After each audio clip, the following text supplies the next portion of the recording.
allegiance to the flag of the United States of America and to the republic for which it stands, one nation, under God, indivisible, with liberty and justice for all.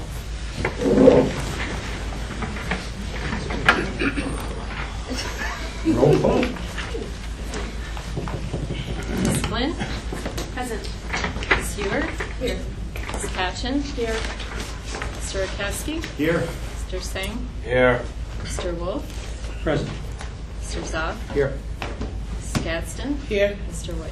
Present. Fire exits. Are in the back of the LGI. Alright. I'd like to thank the board members for starting a half hour early so we can get some business done. I'd like to someone to read a motion to adjourn to executive session. No one has it out? Oh. I'll read it. Motion to adjourn to executive session to review the employment history for particular individuals, to discuss collective bargaining with the BTA, to discuss collective bargaining with the CSEA nurses, and to seek legal advice from the school attorney. The board is expected to return at 8:30ish. Second. Any second? Comments? All right, I'd like everybody to please rise for a moment of silence for Mrs. Elizabeth Ann Archer, who retired after 25 years as a teacher in the Beacon City School District. Please rise.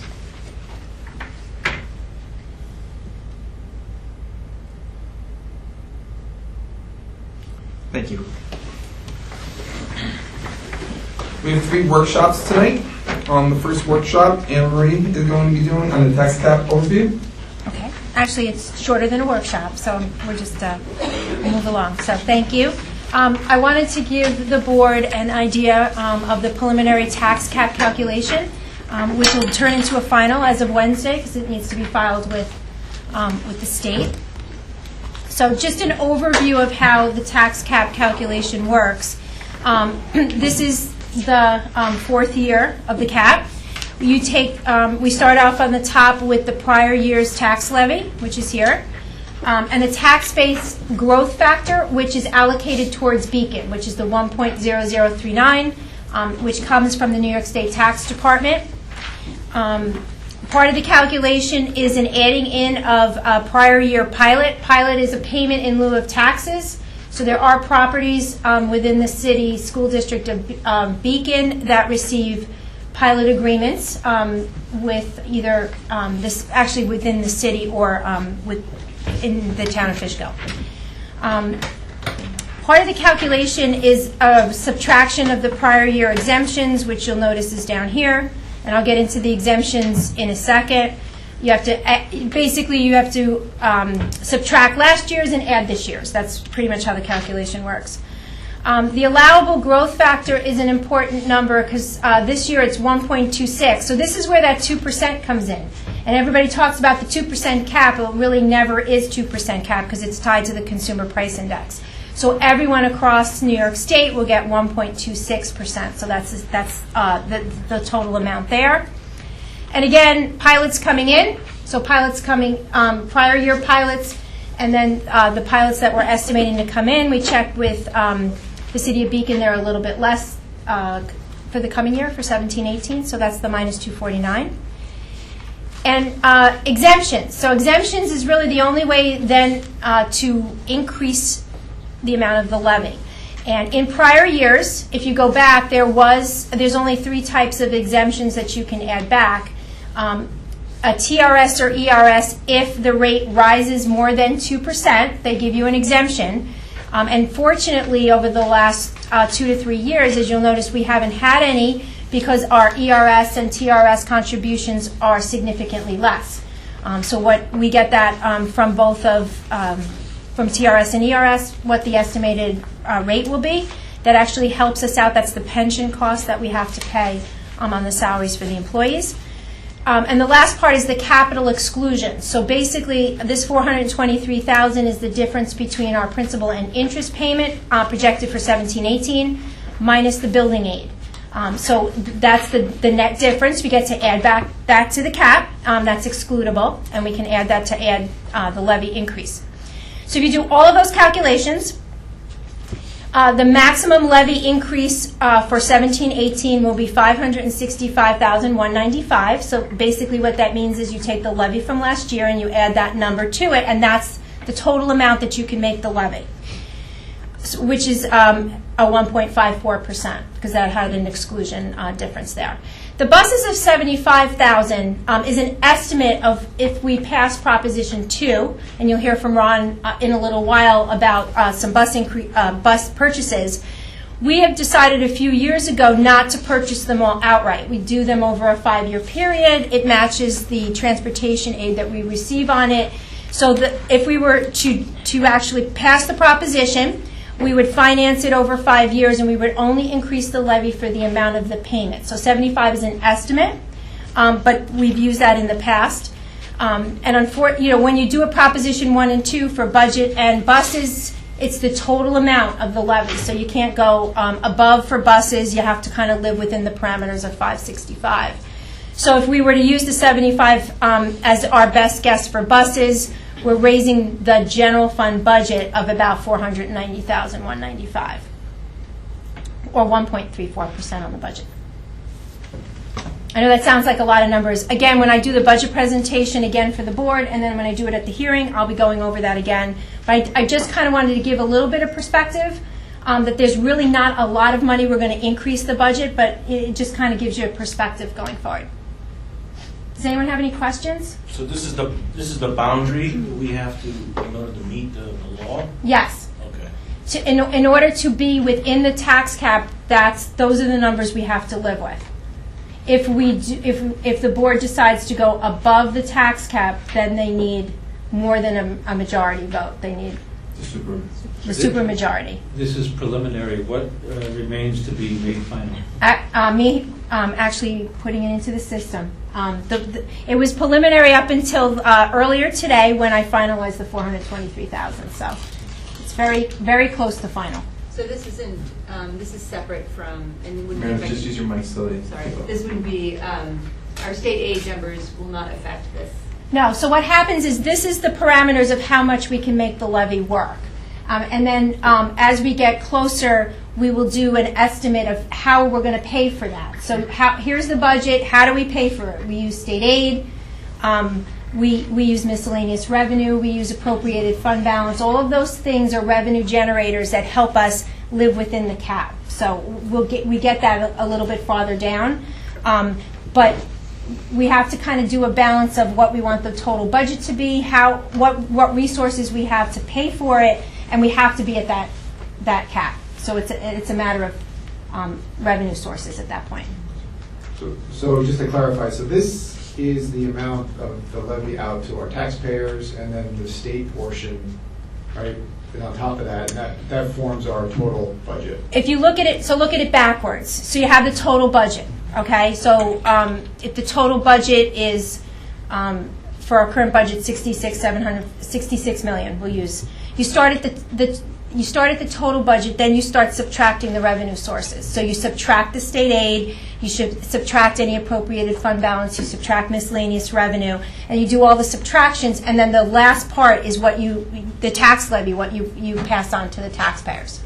So if there was a significant change in your assumption on how much we get from the state, that would greatly affect either our total budget or it would impact how much we have to levy. Right, but actually the levy will be set unless you want to do supermajority. So your other resources, so if you got a significant more state aid, you could use less appropriated fund balance and still live within the levy. It's kind of an added subtract. If for some unforeseen reason we got a big decline in state aid, then you either have to cut the budget amount to get within the levy, or you have to use more appropriated fund balance. So basically appropriated fund balance being like your savings account you have to put towards it. How does this impact, or where is the impact of the number of or tax-exempt properties, if we have more tax-exempt properties? Tax-exempt properties actually come when you levy the taxes. So if the levy here in this scenario was $37,254,000, the number there, so say that's what our levy will be. You will put it out to the whole community, And if you have a lot of tax exempt properties, then each individual taxpayer will pay a little bit more money, but you still get the levy. It's just a matter of who's going to pay for it. You always get the total amount of your levy. It's just that if you have more tax exempt, then you as a homeowner may pay more because there's tax exempt properties out there. So conversely, with all of the new construction in Beacon, well, there's a lot of new residences going up. When do they come onto the rolls? So I had a preliminary conversation with the city, and there's a lot of new construction. Some will be ready to go onto the tax rolls. We get our reports in July to do the levy, and that will depend. So during last year's budget, you will see the City of Beacon residential or homestead tax rate was a little bit less than Fishkill-Wappinger's because there was construction, and you're going to start seeing that progress because there is a lot of residential properties that are going to come on the tax rolls. So that it won't affect the levy, but it will affect what the homeowner will pay. And then what about business? There's also several new businesses. Right, so the business is the same thing. Okay. Because it has to be classified as either homestead being residential or non-homestead being a business. Do you know what the taxable status date is for the city? by any chance? I'm sorry? Taxable status date when they measure what's on the rolls for the year? I know that they have, if you're putting in a Spring, reductions of assessment, it has to be in March. We usually get the final assessed values in July, like between July 15th. So we get that directly from the assessor's office so that we can actually put the information in to calculate what the tax rates will be. And then you'll see that on the agenda for the end of August because you have to actually set the tax rates. With regard to the Jehovah's Witnesses purchases in the town of Fishkill, Right. has that now gone completely into the tax exempt area, or is there some of it that remains? Some of it remains. For the One is still, residential? right, there was only the one larger property, the apartment complex, that went off the rolls. The other one is is undecided, and I'm not even sure that will go through yet. They don't have an answer, because it's really, they have up until March 1st to They apply. haven't put it into actual use for their purposes, I don't think. I don't know that. Yeah. So, okay, thank you. Okay, Thank you. okay. Do you want to go right into the Sure. facilities and operations, or do you want to do a little break? Nope. Is that okay with you, Ron? Okay. So Mr. Sabelli usually does the facilities and operations budget, but he's, as you see, look at today's agenda, he's going to be out on leave, so Anne Marie's going to fill in the spot. Okay. So our agenda is just going an overview on school and buildings, what our current facilities and operations staff is, and just some numbers on 1620, which is the operation of plant, and 1621, which is the maintenance of plant. What our estimated total facilities and operation budget is for this year, 1617, and what we're projecting for 1718, and then some accomplishments and some future considerations. So this slide basically shows the square footage of all of our buildings here in the district. So our total square footage is approximately 600,000, and we have 195 acres, which includes 65 acres near Dutchess Stadium. Our current facilities and operations staff, it's a director of facilities and operation 3. The reason we say it that way is that's the civil service title that's allocated for a district of our size. We have a half-time administrative school secretary, 4 maintenance mechanics, 5 groundskeepers, and 33.5 custodial staff.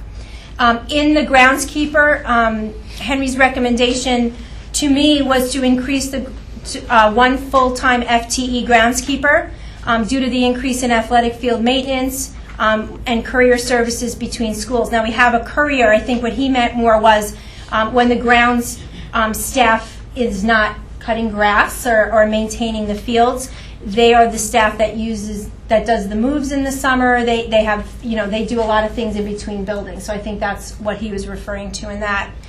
And that's why he said this leaves only 2 groundsperson to mow, trim bushes in the rest of the district. So we do have a lot of property to mow and keep up. We do struggle with that. When we have a lot of rain in the summer, our grass grows really crazy, and we're trying to keep it maintained. The fields have been a challenge. we have unique grass. We're on a high water table at the high school, so we suffer with the baseball field and the softball field and the soccer field. So we're trying to think outside the box to try to get those fields in a little better condition. So this is just an overview of 1620, the operation of plant. As you can see, everything besides salary. Salary has increased. Everything else is stayed the same. The only difference is the equipment line. We do need to replenish some of the equipment in the district. So that was a budget for a truck. It has only snowed here 2 times so far this year, but the last snowstorm we did struggle with some equipment. We have some older vehicles. We had lost a plow in the snow, so we do all of our snow plowing by the current staff. We very rarely go out. If we get a major snowstorm, we might need some help removing the snow because there's nowhere to put it. But we do need to keep updating the equipment. Some of our trucks are older, and I worry, going forward that we would be able to maintain the snow if we had a couple more snowstorms. 1621 maintenance of plant. So again, you're seeing the here's where the groundskeeper is on the salary line. You will see the equipment line is reduced. You remember the $33,500 was the sign. So last year we were able to budget for that and put it in, so that was a good thing. And then just a small increase in materials and supplies, just some freight charges and cost increases. So this is a pie chart just to kind of give you an idea how the operation of plant and maintenance works in both years. So they go around the same percentage. So accomplishments, last year we had completed our energy performance contract, so we were in the first full year. We have lower energy costs. We have a stabilization of labor force. We have to say that there's an amount of people that work here that stay here, which is great. Our 2015 building conditions survey was completed, and that's been a major document for use for our Facilities and Operations Committee. So just going forward, the capital project. So we are actively trying to do a capital project. We are trying to finalize that by June. I know the board members that are on the committee will give us an update. We are using the building conditions survey, so there are things on the building conditions survey that need to be addressed pretty immediately, but there are some other things that we want to do as well. So know that the capital project is definitely in the mix. The quantity of work contracted out, we like to try to give the work to the people who work here, unless there's a specialty that we can't do that for. So, it obviously costs more money to have a contractor do something that we could have someone do in-house. Updating and increasing of preventive maintenance. There are some old equipment. There's, our buildings, not this building, but the other buildings in our district are older, so we need to do preventative maintenance just so we don't have major expenditures come up. And professional development and training opportunities. And the last 2 years, Henry was able to have, for our district, to host the professional development, which was great because we had all the maintenance staff and the directors of facilities come here into the high school in the summer. We have vendors come in and do that kind of training for our custodial staff. So instead of sending them out, we kind of trade off with Monroe Woodbury, and they host it as well. So it's an opportunity in the summer to give them some techniques and some new ways of looking at things. And that's it. Any questions? I have a question before Mike. Go ahead, Mary. Take your time you want. You'll answer mine. I just wondered, in terms of the lower energy costs, is that reflected in the budget, or is it that it didn't increase? Or So I didn't increase. The energy costs did decrease. I always worry about having a bad winter or prices going up.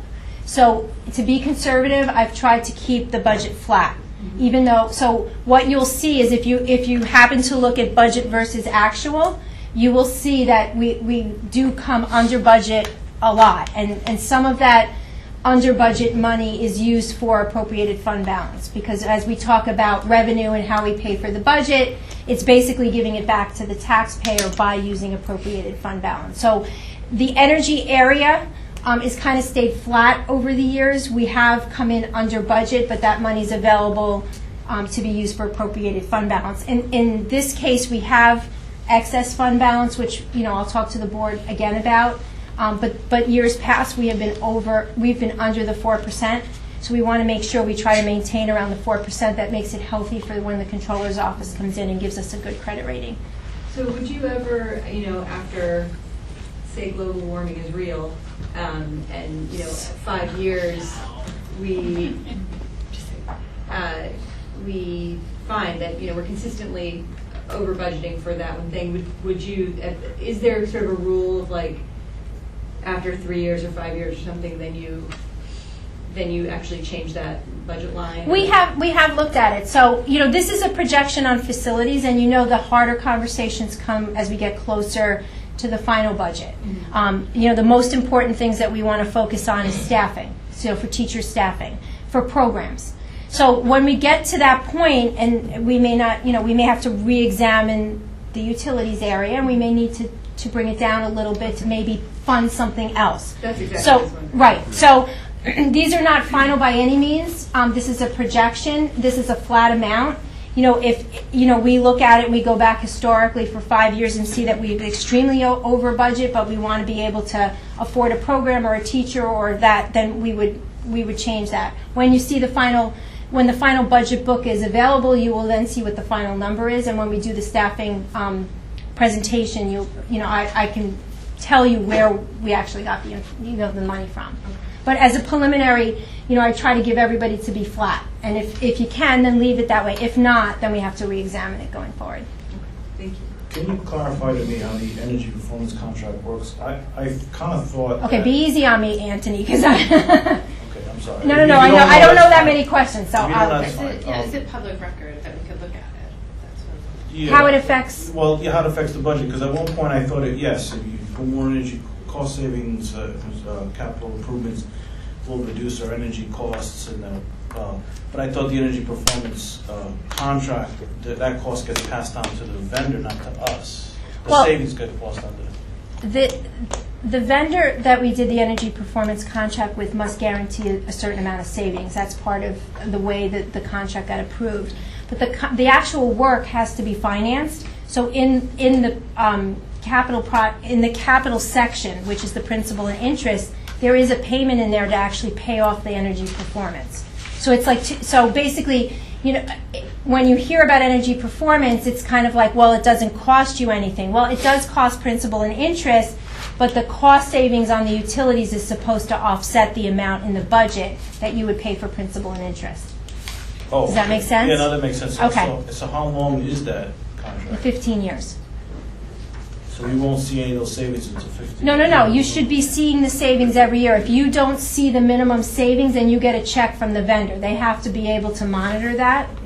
So we're in the first complete full year. So last year we didn't do anything with utilities because I wasn't sure how it was going to affect utilities. And honestly, I don't even know. I can report to the board. I don't have the report from Amoresco, but I can ask for that to see what the savings was. Thank you. Okay?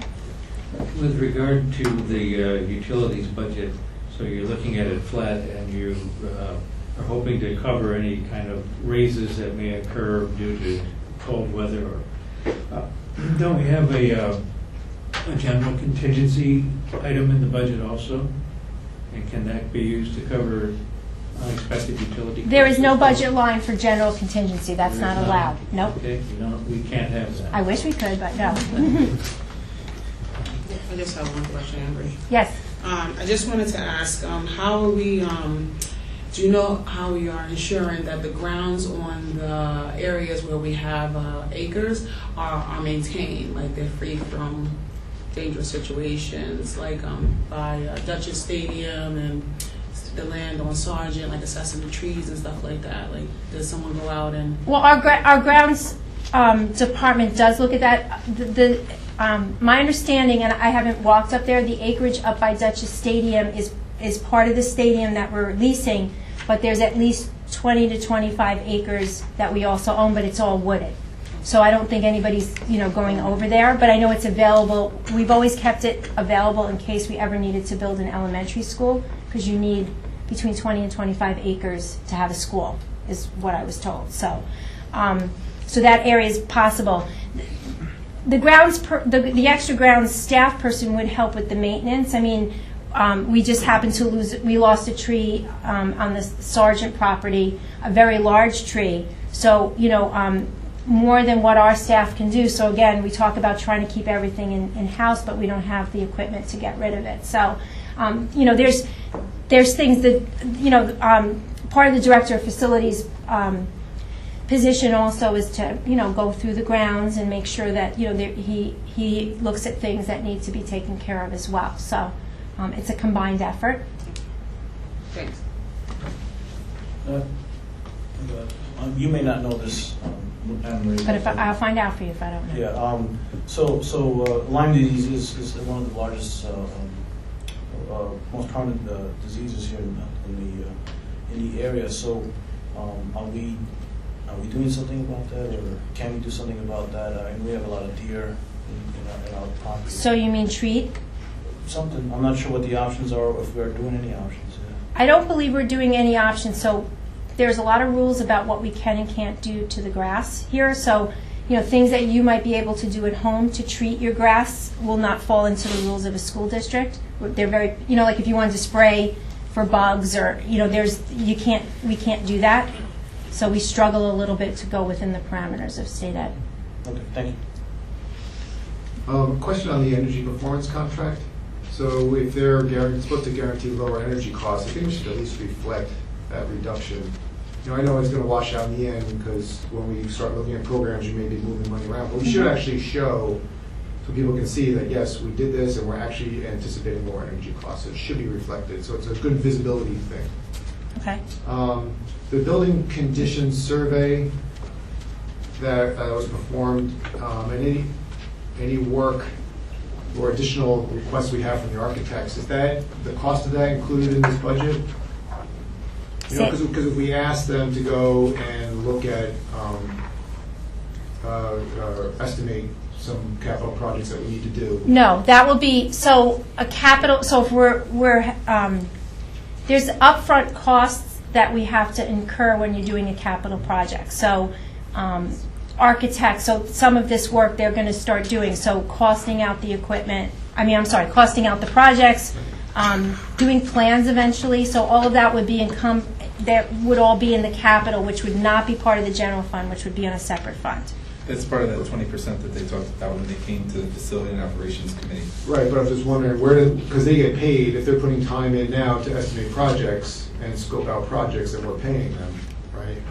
Right, so if we're paying them, Where does that get paid from, I guess? for now they would be paid, we would set up a potential, whatever the contract is, a capital project fund. If for some reason the capital project fails, we could actually utilize the capital reserve that we have. But right now, we're going to account for everything in the capital project, in the capital fund, which is the H fund, because Anthony's right, it's that part of that 20% incidental. If for some reason we don't go through with the capital project, or it fails, then it'd have to get transferred to the general fund, and you could use that capital reserve number that we have from last year and this year.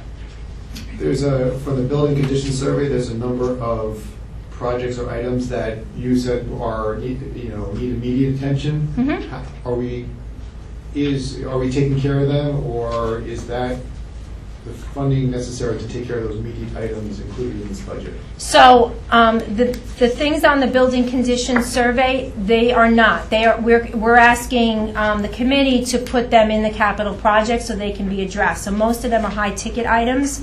So the budget numbers that are on here are to try to maintain the buildings and grounds year to year.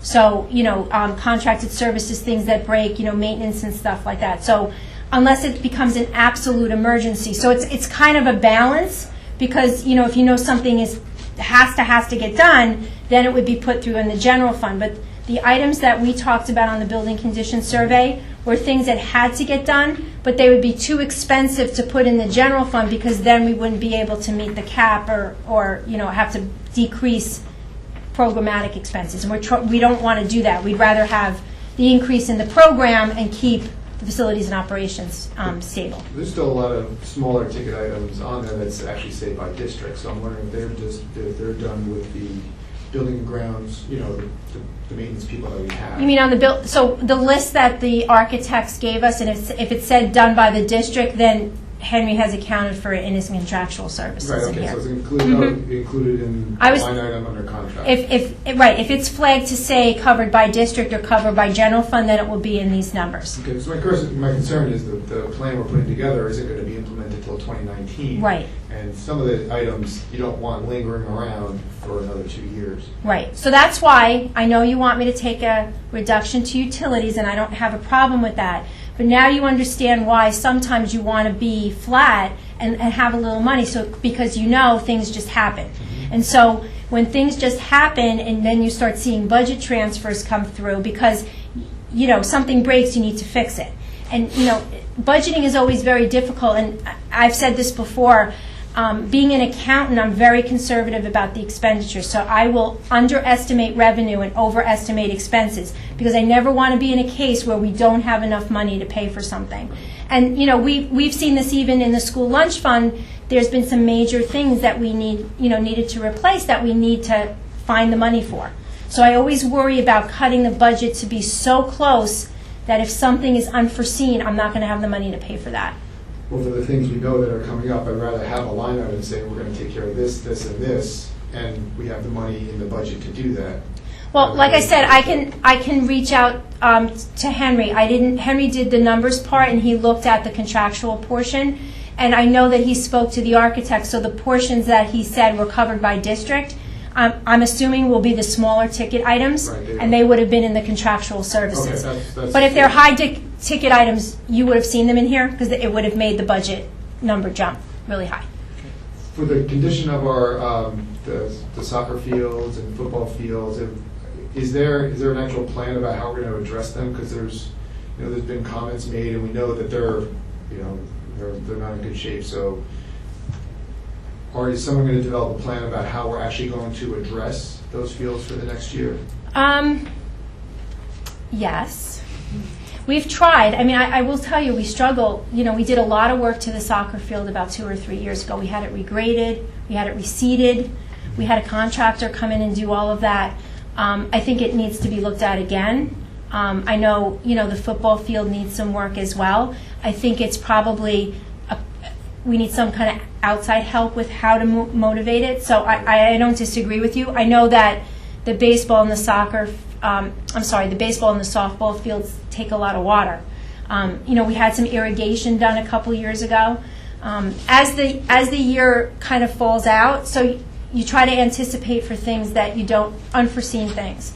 But as May and June come, and you're cutting to the end of the year, there might be some little projects that you want to do in the current year to try to save some money from next year's budget. So that's how we kind of operate. So once the budget passes and now we're going to close out the year, we reach out and say, okay, what kind of things could we do that could live within this budget so we're kind of ahead of the game. So I don't know if that answers your question. I mean, we have to look at the fields a different way. I don't know how much that will cost. It might be small. It might not, it might be a large amount. I don't know. Right, well, I think we know they're an issue, so my point is just if we had a plan about how we're to attack it as opposed to last minute, hey, what can we do in a short amount of time with whatever budget's left over? So if you give me a week, I'll have our working foreman reach out to someone and get me some ideas out. Right. Okay? Thank you. Thank you. Okay. Thank you, Anne Marie. You're welcome. Ron?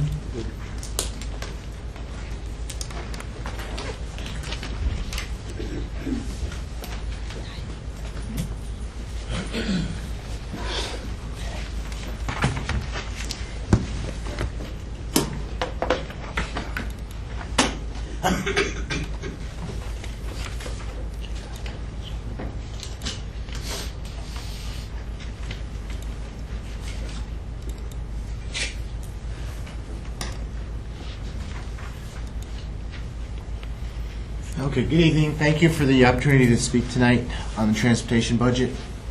I just wanted to go through some of the items here and things moving along. Okay, we have right now a 57.8% state aid figure on our transportation reimbursement aid. I just want to start out a little bit by talking about where we are.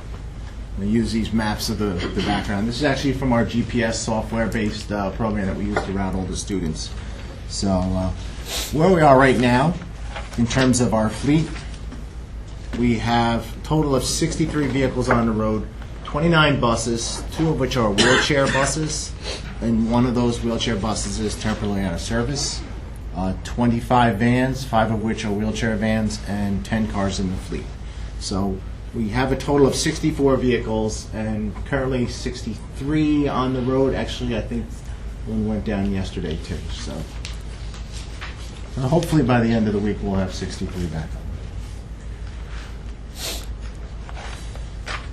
To give you an idea of the number of students we're servicing, right now we're operating 45 routes, servicing 170 daily trips. So we operate in a tiered basis.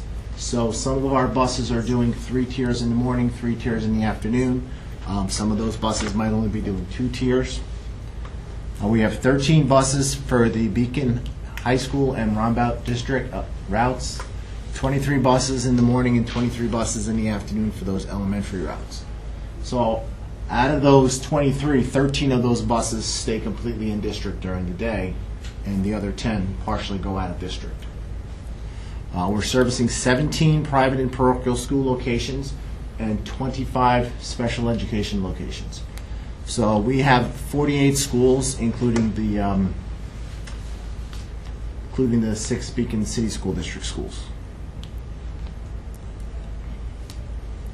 There are also 5 other schools that students attend that we do not transport to because they are outside of the 15-mile radius, outside the 50-mile distance. Okay, we have last year, from September 1st, 2015 to June 30th, 2016, we traveled 779,492 miles with our fleet. That number is down 45,970 miles from the previous year. Let's see. We currently have, I'm struggling because I'm at that age where the progressives are, 2,081 students transporting daily in the 2016-17 school year out of the 3,660 students total. So 63% of our students are getting busing. We are a city school district, so we do have the 1.5-mile walk zone. In the Beacon Public Schools, we have roughly 1,741 riders out of the 2,882 total in the school year. That's an increase from last year. Our private school students, we have a total of 306 private school students. Out of that 306, 265 are using our transportation services. We also have 79 students with special needs being bused outside of the district.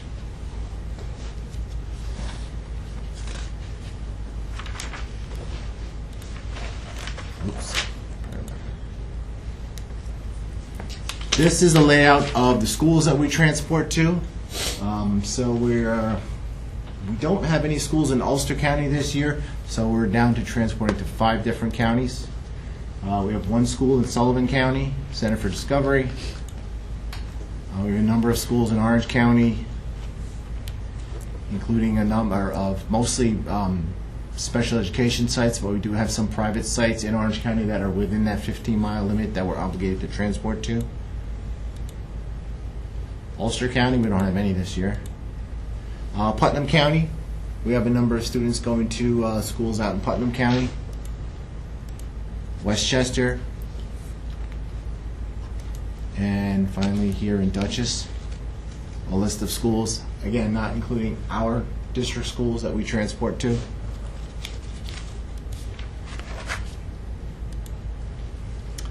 We have a very dedicated staff that work very hard to keep our students safe.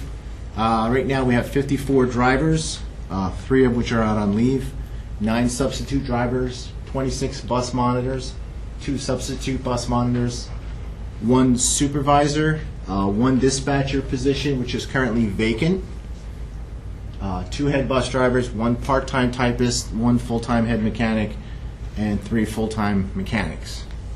And I've just listed some of the agencies that we have to comply with to be in regulatory compliance. The photo up there is from a few years ago. We used to have bus rodeos, so you can see that our Beacon drivers did very well in those rodeos.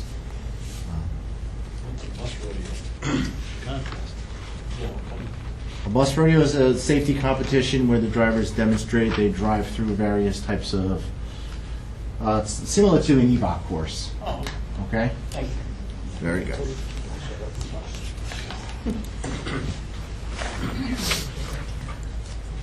For those of you that don't know, an EVOC course is an emergency vehicle operator course where they drive the fire trucks through obstacles. Okay. Services rendered. We tend to think of transportation as to and from school in the morning and the afternoon, but we have a number of other services that we do. And in last school year, from September 1st to June 30th, we did 1,620 trips, including the types of trips you see up here on the board. 316 sports trips, 265 trips for the work program, after-school programs, including the IRP programs, field trips. We did 168 field trips last year, and students displaced under McKinney-Vento. Currently in the district, we have 41 students receiving services under McKinney-Vento, and 16 of those students are placed in residences outside of the district. So we're traveling outside of the district for 16 students. Some of the challenges ahead. I've updated some of these graphs here. So I know it's a little tough to see, but these are our vehicles by model year. So the ones to the far right are the newer vehicles. The ones to the left are the older vehicles. We have one vehicle that's a 2000, 2 vehicles that are 2002, and so forth. And this is just a list of our vehicles by age. So you can see, again, on the left, we have 1 vehicle that's more than 15 years old. We have 11 vehicles that are 11, 15 years, 18 vehicles that are 6 to 10 years, and 35 vehicles that are 5 years or younger. The concern here is we have 12 vehicles that are over the 10 years old, and I'm going to talk about some of those vehicles on the next slide. Specifically, we have some vehicles here that are reaching the end of their useful lifespan.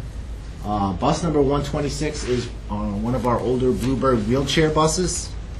It's got 1,000, you can see the mileage up there. It's over 165,000 miles. Let me see. Bus 135 is an international with 170,000 miles. Bus 137, 176,000 miles. So you can see there's a 2000, 2002, 2002. And then we have a few vans. Number 145, which has some high mileage on it, 221,000 miles, is 2004 Ford. And 147 is a 2004 Ford with 156,000 miles on it. The maintenance cost for these particular vehicles is starting at 42 cents a mile. So it's up there. The average fleet maintenance for the average vehicle is 13 cents a mile. And if you take these 5 vehicles out of it, it drops down to 12 cents a mile. 12 cents doesn't sound a lot from 13 cents, but when you put the number of miles that these vehicles did in that time period, it comes out to about $7,794.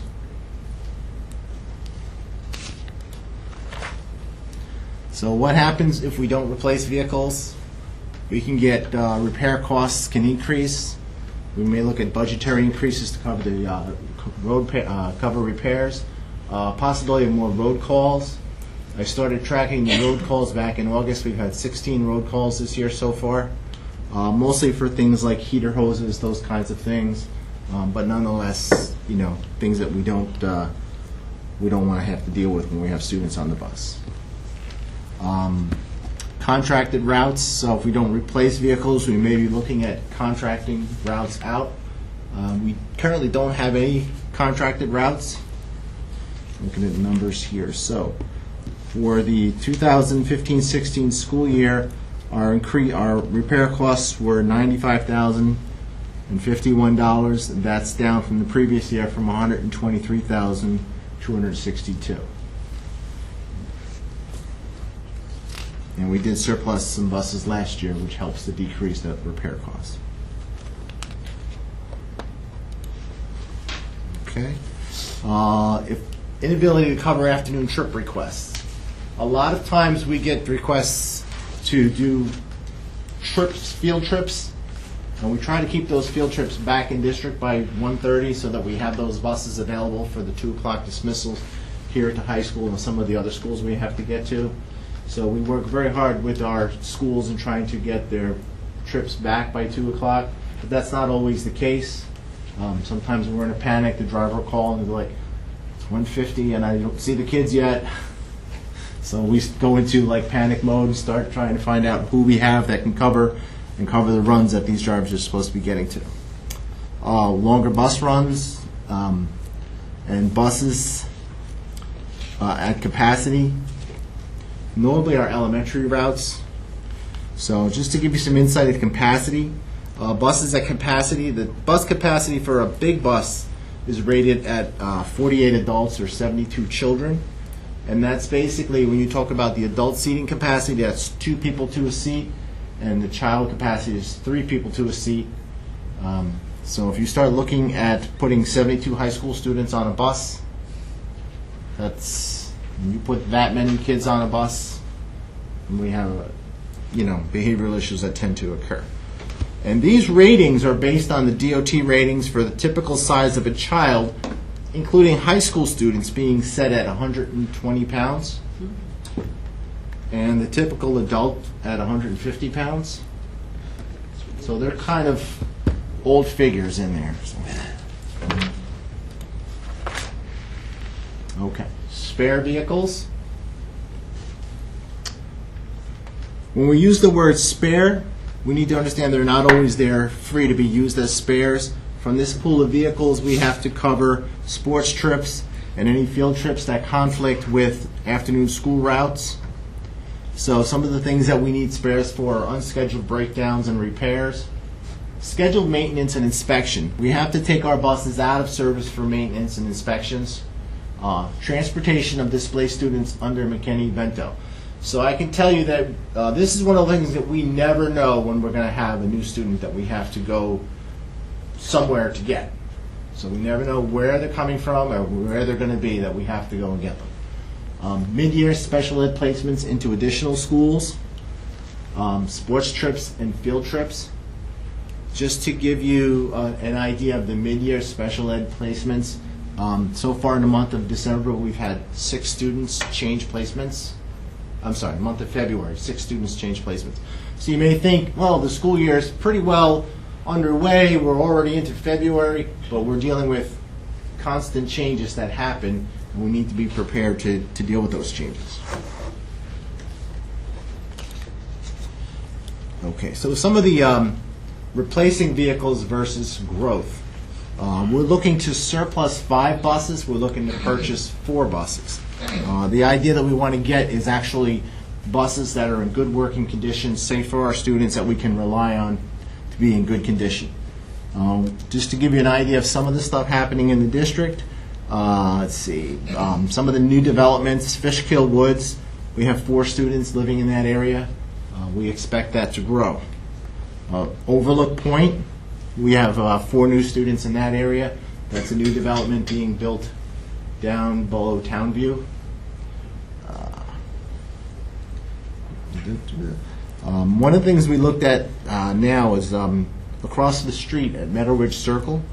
I think that development is about 10 years old now, and we now in that development have 27 students living in that development, 13 of which are being bused to 4 different schools. So as folks move in and raise families, they start to, we see some of these developments grow. The Sunflower and Blossom area, we had, so a lot of we looked at the purchase time of the homes. A lot of them were in 2005, so that's 11 years ago, 12 years ago. So right now, we have 29 students that live in that neighborhood that are going to 9 different schools. So we're trying to keep an eye on what's happening here in the district and where we need to have buses. Okay, so just to give you an idea of what we think we need here,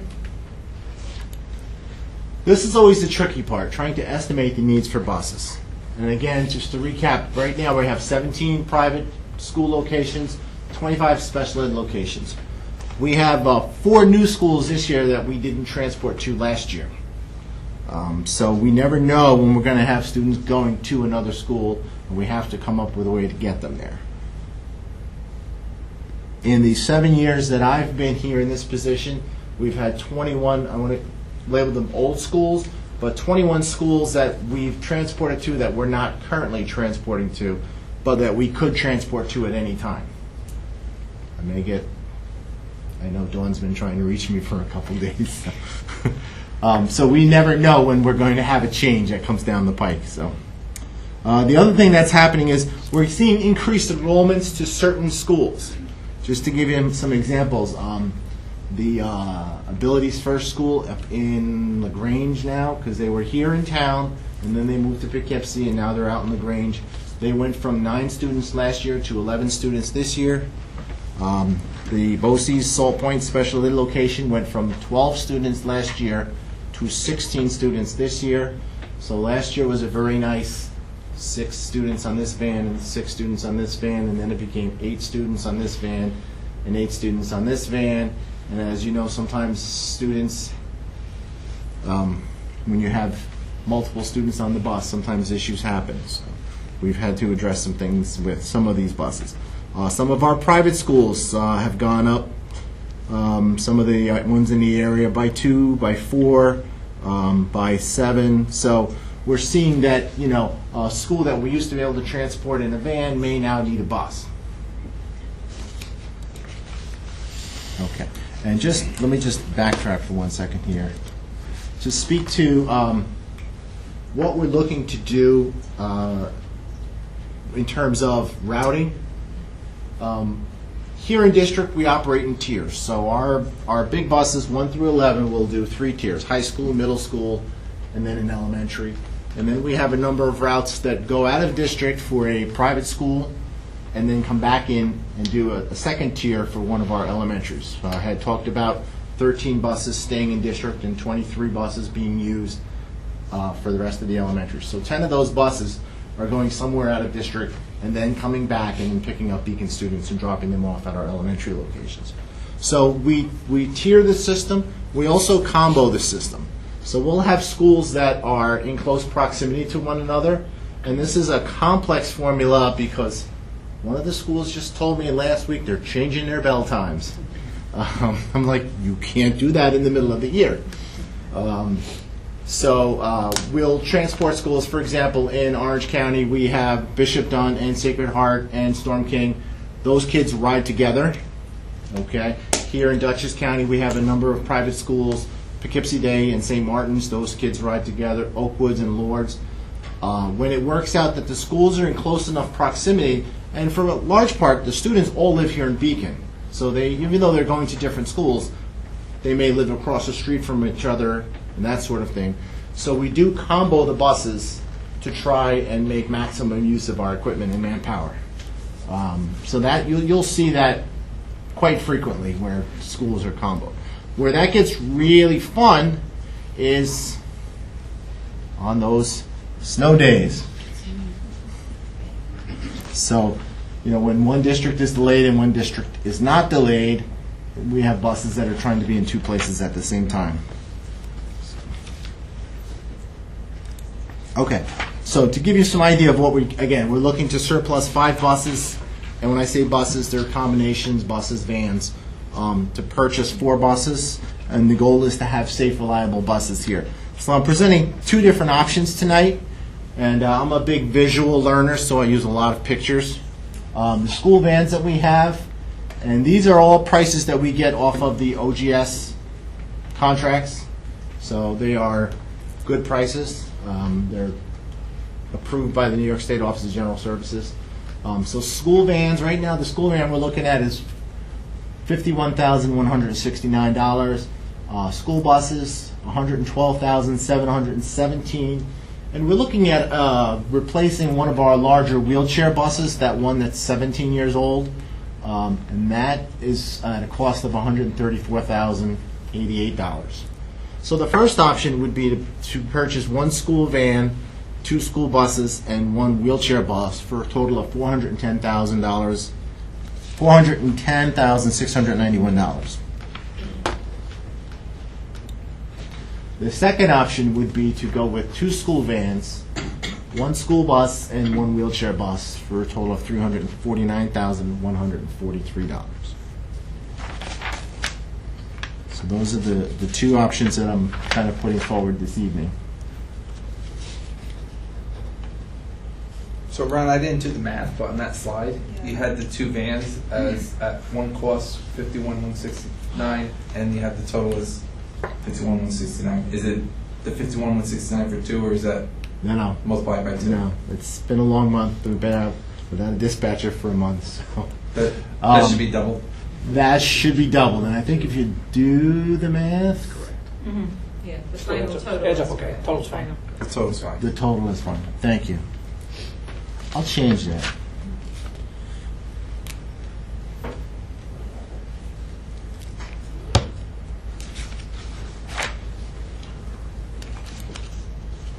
Okay. Other considerations, this is just a spreadsheet that I put out there. One of the things that we're looking at doing in terms of instructional salaries, we're looking at having a second dispatcher. I'll get into that in a little bit, but so most of these items pretty much stayed flat. If you look in the columns up here, do I have a mouse? Yes. So going back 3 years to 2015-16, 2016-17, 2017-18, you can see the numbers in a lot of the areas are relatively the same. In terms of mechanical equipment, I did put in $1,000 for a snowblower. We do a lot of shoveling down at the bus garage, and for the most part, we do handle our own snow removal at the bus garage. The contractual expenses are the same. The contract services, we did an increase of $500 because we had a support increase in our software. And then in the insurance, I added an additional $2,300 for tank insurance for our underground diesel tank, which we'll talk a little bit more later on. I did drop the cost of tolls from $9,000 to $8,000, and that's based on the fact that we're averaging about $600 a month in tolls, times 12 months a year is $7,200. But I wanted to keep it a little bit on the safe side because we never know when we're going to have another school to go to across the bridge or another student that needs transportation under McKinney-Vento across the bridge that just won't fit. A lot of our McKinney-Vento students, we do try to pick up on those routes that are coming back in district. So we have a couple of students that are going to one of our in-district elementaries that our Faith Christian bus picks up as he comes back to district. We have, and that's how we try to keep those costs down without sending additional vehicles and people out. It gets a little tough with the high school because the high school bell time is so early, so there are times when we do have to pick up high school students and send additional vehicles out. I digress. But those costs could change if we do have students that are needing to go back and forth across the bridge. Travel and training, we kept the same. 441 in-service training. I did put $1,000 in there so we could bring in some consultants. We do have a need for some training for some of our staff. And for the most part, I just listed an estimate down at the bottom, and that should be under capital projects anyway, for $100,000 for generators. I'm not sure if that number is still good. That's a figure we got last year. Anything I missed in there?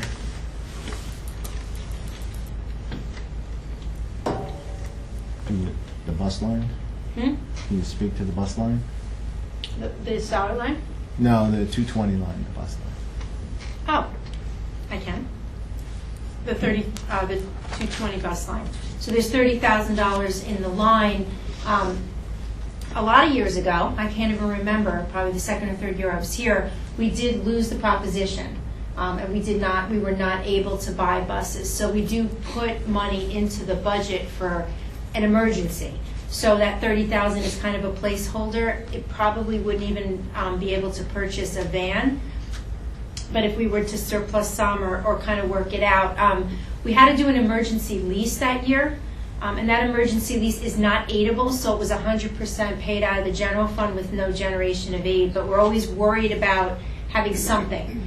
So that's why that's there. So on top of the proposition, we can't possibly increase the budget for the total amount of the proposition, but we are able to put something in there. So that's what that line is for. Thank you. Okay, so just to talk about adding an additional dispatcher in here. So I have 3 questions on here. The first question is, what could go wrong? Our department makes about 1,695 stops each day to pick up and drop off students. When you consider all of the things that can go wrong at a bus stop, we do a really good job of getting students back and forth to school. Our call volumes average 75 to 100 calls a day easy. That doesn't ring true on a 2-hour delay when we can get 50 to 60 calls before 9 o'clock in the morning. Or especially the first day of school when the phone rings every 20 seconds. So if you don't believe it, come and see. So the job of covering the routes and covering the phones and communicating with the drivers is basically encompassing all of the dispatcher's time. That current position is a split shift position. So that dispatcher comes in at 5 in the morning and works roughly till about 9. They never leave at 9 o'clock because there's always something that needs to be done. And then comes back at noon and works till 4. So what happens is there's a lot of changing of the guard information that needs to be exchanged, and we struggle with that sometimes, quite honestly. We have parents that call and say, can my kid take this bus home today? Or, this student needs to be dropped off there today. So there's a lot of little details that we are constantly working to maintain. And quite frequently at that time of the day, too, at 9 o'clock when the drivers come back from their morning routes, I'm tied up meeting with someone about something that happened on their bus or a concern that a parent called in. So I may be in my office with the door closed, and it's time for that person to leave. So what we're looking at doing is saying, we need to have some overlap here. We need to have some continuity. This split shift thing it's working because we get the job done because we have dedicated people that work long hours and do what they need to do to get it done.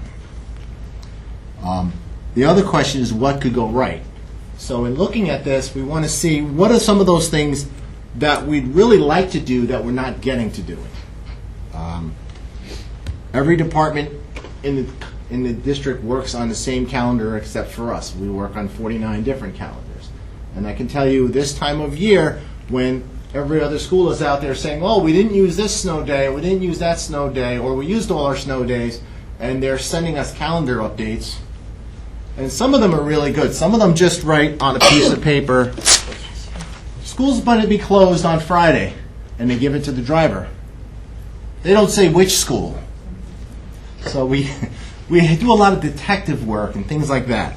So we service those 54, those different schools. We're running on all these different calendars. We got to update those calendars. And then we want to update routes. Every time a child changes or goes to a daycare center, that route needs to be updated so that the driver knows.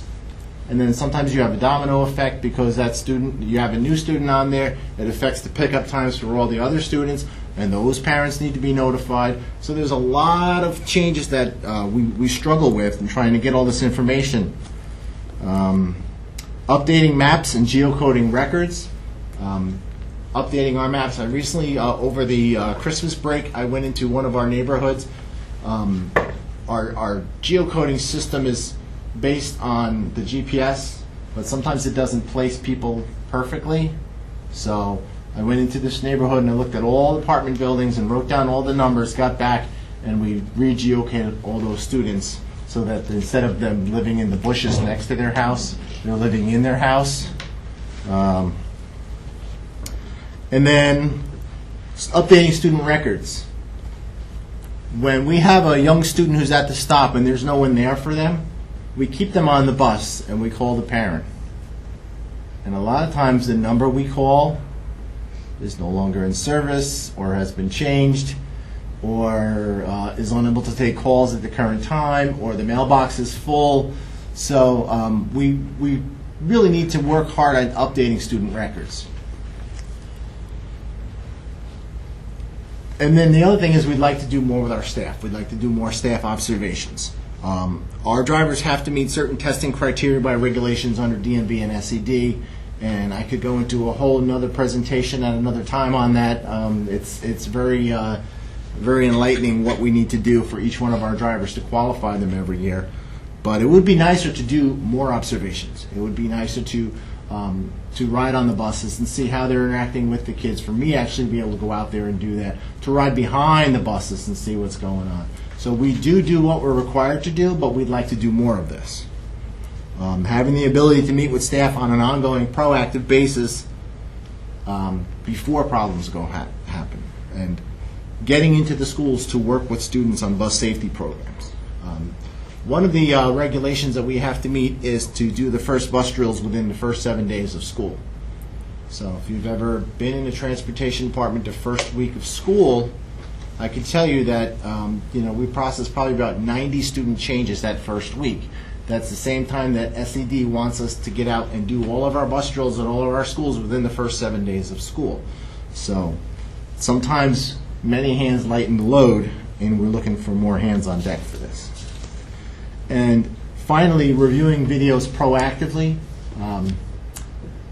This came up, was a suggestion. I went to a New York Association for Pupil Transportation conference last week, and believe it or not, video review takes a lot of time.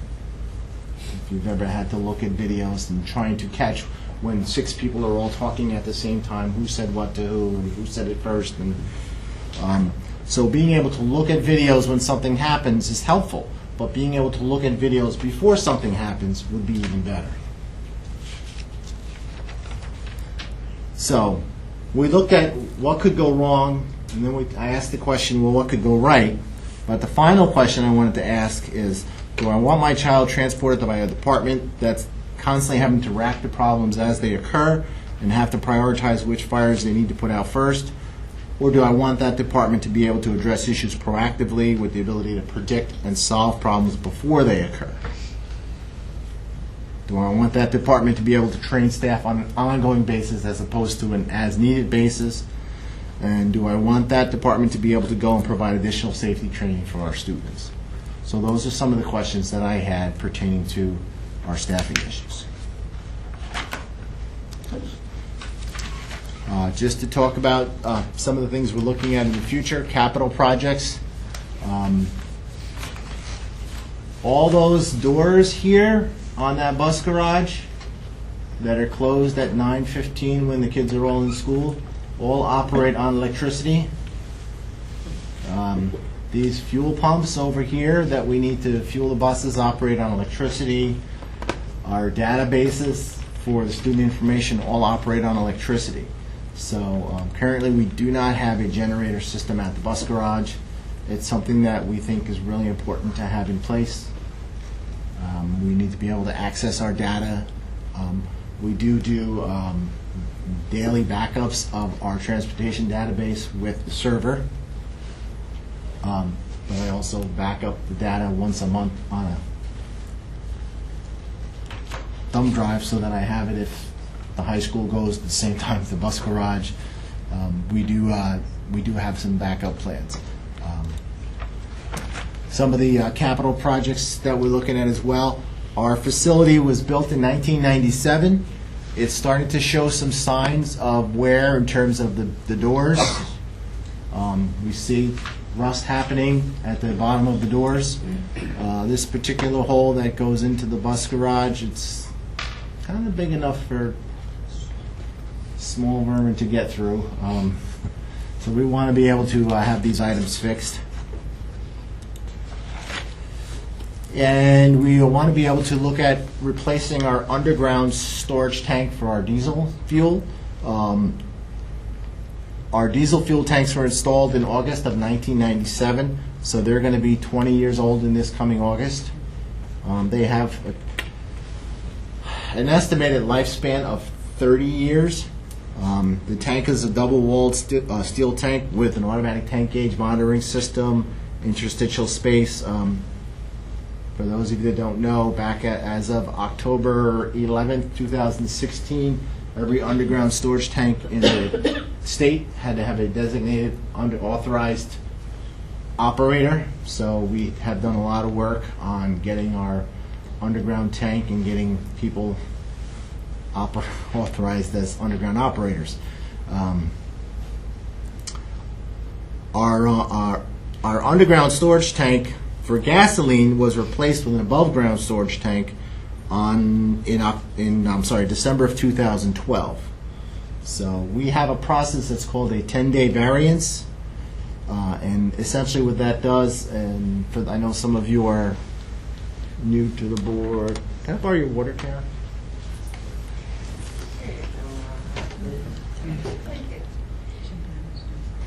When you have an underground tank, you have a certain amount of liquid that's in there, and as you can see, as it gets towards the center, the readings vary. So you have to have your tanks calibrated to have the proper readings, and if your tank shifts slightly and the probe is at one end or the other, it can throw off your readings.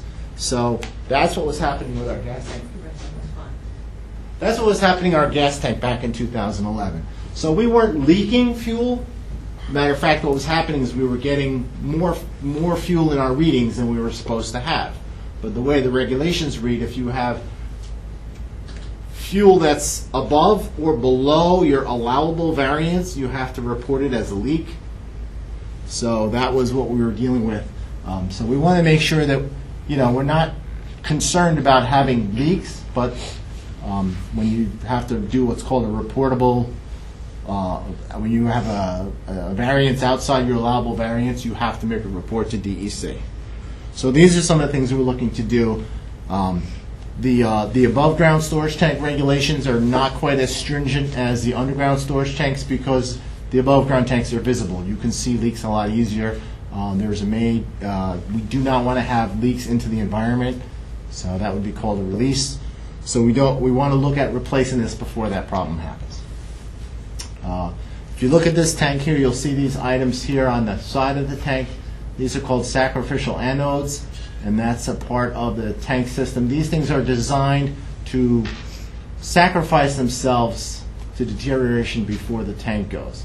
So we have what's called cathodic protection, and our tanks are tested for cathodic protection every year. And these are some of the things that we want to make sure we don't have problems with, because these do incur large fines. And before I finish, I just want to remind everyone that there is an April 1st deadline for transportation requests both to non-public schools and to alternate site daycares and child cares.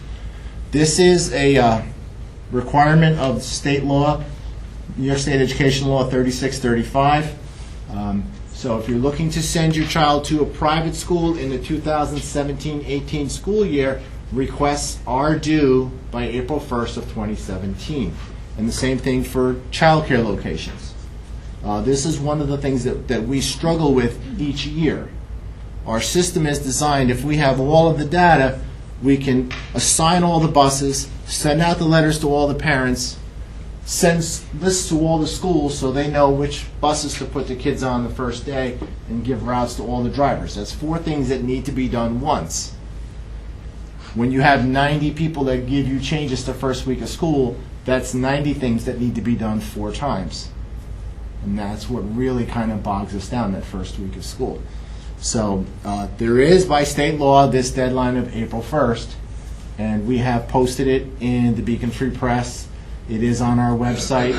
Other things that we do to help parents remember this is for anyone who has their child enrolled in daycare, we have really gotten in the habit of sending out robocalls to those parents to remind them their forms are due for the next coming year.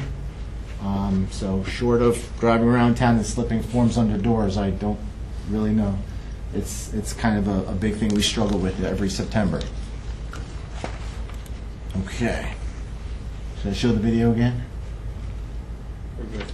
Yeah? We're good. with it. All right, thank you. Any questions? Bill? Anne Marie, in your earlier presentation on the preliminary tax cap calculation, you put down 75,000 for the buses. Yes. Is that for the higher number that was given by Ron, or the lower number? It's in between the two. Okay. So I may need to use the 30,000 as a buffer, so we can talk about that. That was the estimate. Okay. Obviously, I'd want to use that number or 75 or less, because then it would be way into the general fund. And with regard to the generator that you're talking about, is that one or two generators? We have two buildings over there. We were initially given prices for two separate generators, and I believe they were natural gas generators at the time. That's more of a facilities thing. Right. It's just, I keep mentioning it because it's something that I worry about. I tend to be a little bit of a worry with stuff. So we can ask the architect to give us an idea, or the working foreman once he comes up to do that, so we can update. So the slide that said capital improvement, capital projects, that's for the facilities committee, or is that in this budget? That That's is for the not in facilities this one. committee. That's facility, okay. Mhm. The second question I had is, what about your support, like software and stuff? I mean, is it dated? Is it current? Do you need new software? Or The would it software. would it make the job easier if you got something better? Well, there's a number of software packages that we use. Our department primarily runs on a GPS routing software program called Route Finder, which is from a company called TransFinder. And what that essentially does is it takes every student based on their address and will geocode them to a location. And then based on the student locations, they'll show up as little dots on the map, and they will. We can route them based on where they live. The other thing that it does is we can route them based on where the child care location. So we have records for schools, and every school is geocoded to a spot.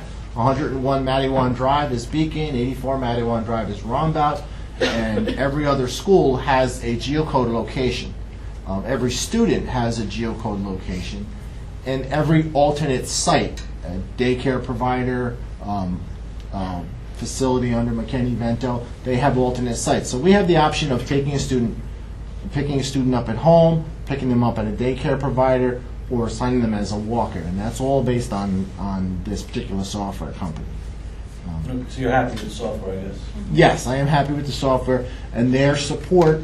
Because I you don't want to mentioned, give commercials, but they are really good with support. They will call us at the end of the day. because you mentioned updating the student information, and we use Power School here, right? So Power School and TransFinder don't speak to each other. So that's an issue, and so what Ron's talking about updating the information would be to actually access. They don't currently speak to each other here at Beacon. There is a student database function that would allow us, eventually to import student data, but it's not something. We're not a large school district, so essentially what I'll do in the beginning of each school district, I'll do an export from Power School of all the kindergarten kids, and I will export that to Excel and import it to TransFinder.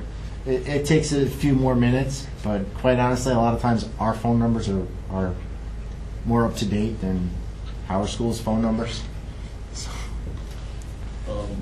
I'm just concerned that we need the right information if a child's going to be get caught in a difficult situation. Yes. So if you have Power School, we have TransFinder, whatever. We do use Power School as a backup if our numbers aren't the same. Okay, so you have access to I do have Power access to Power School, and we use it daily. But we also use other software programs as well for our trip management system and our staff management. All of the various requirements that our staff are required to meet, we have a database program that tracks all of those, so we stay in compliance with those requirements. So now we have. Go ahead.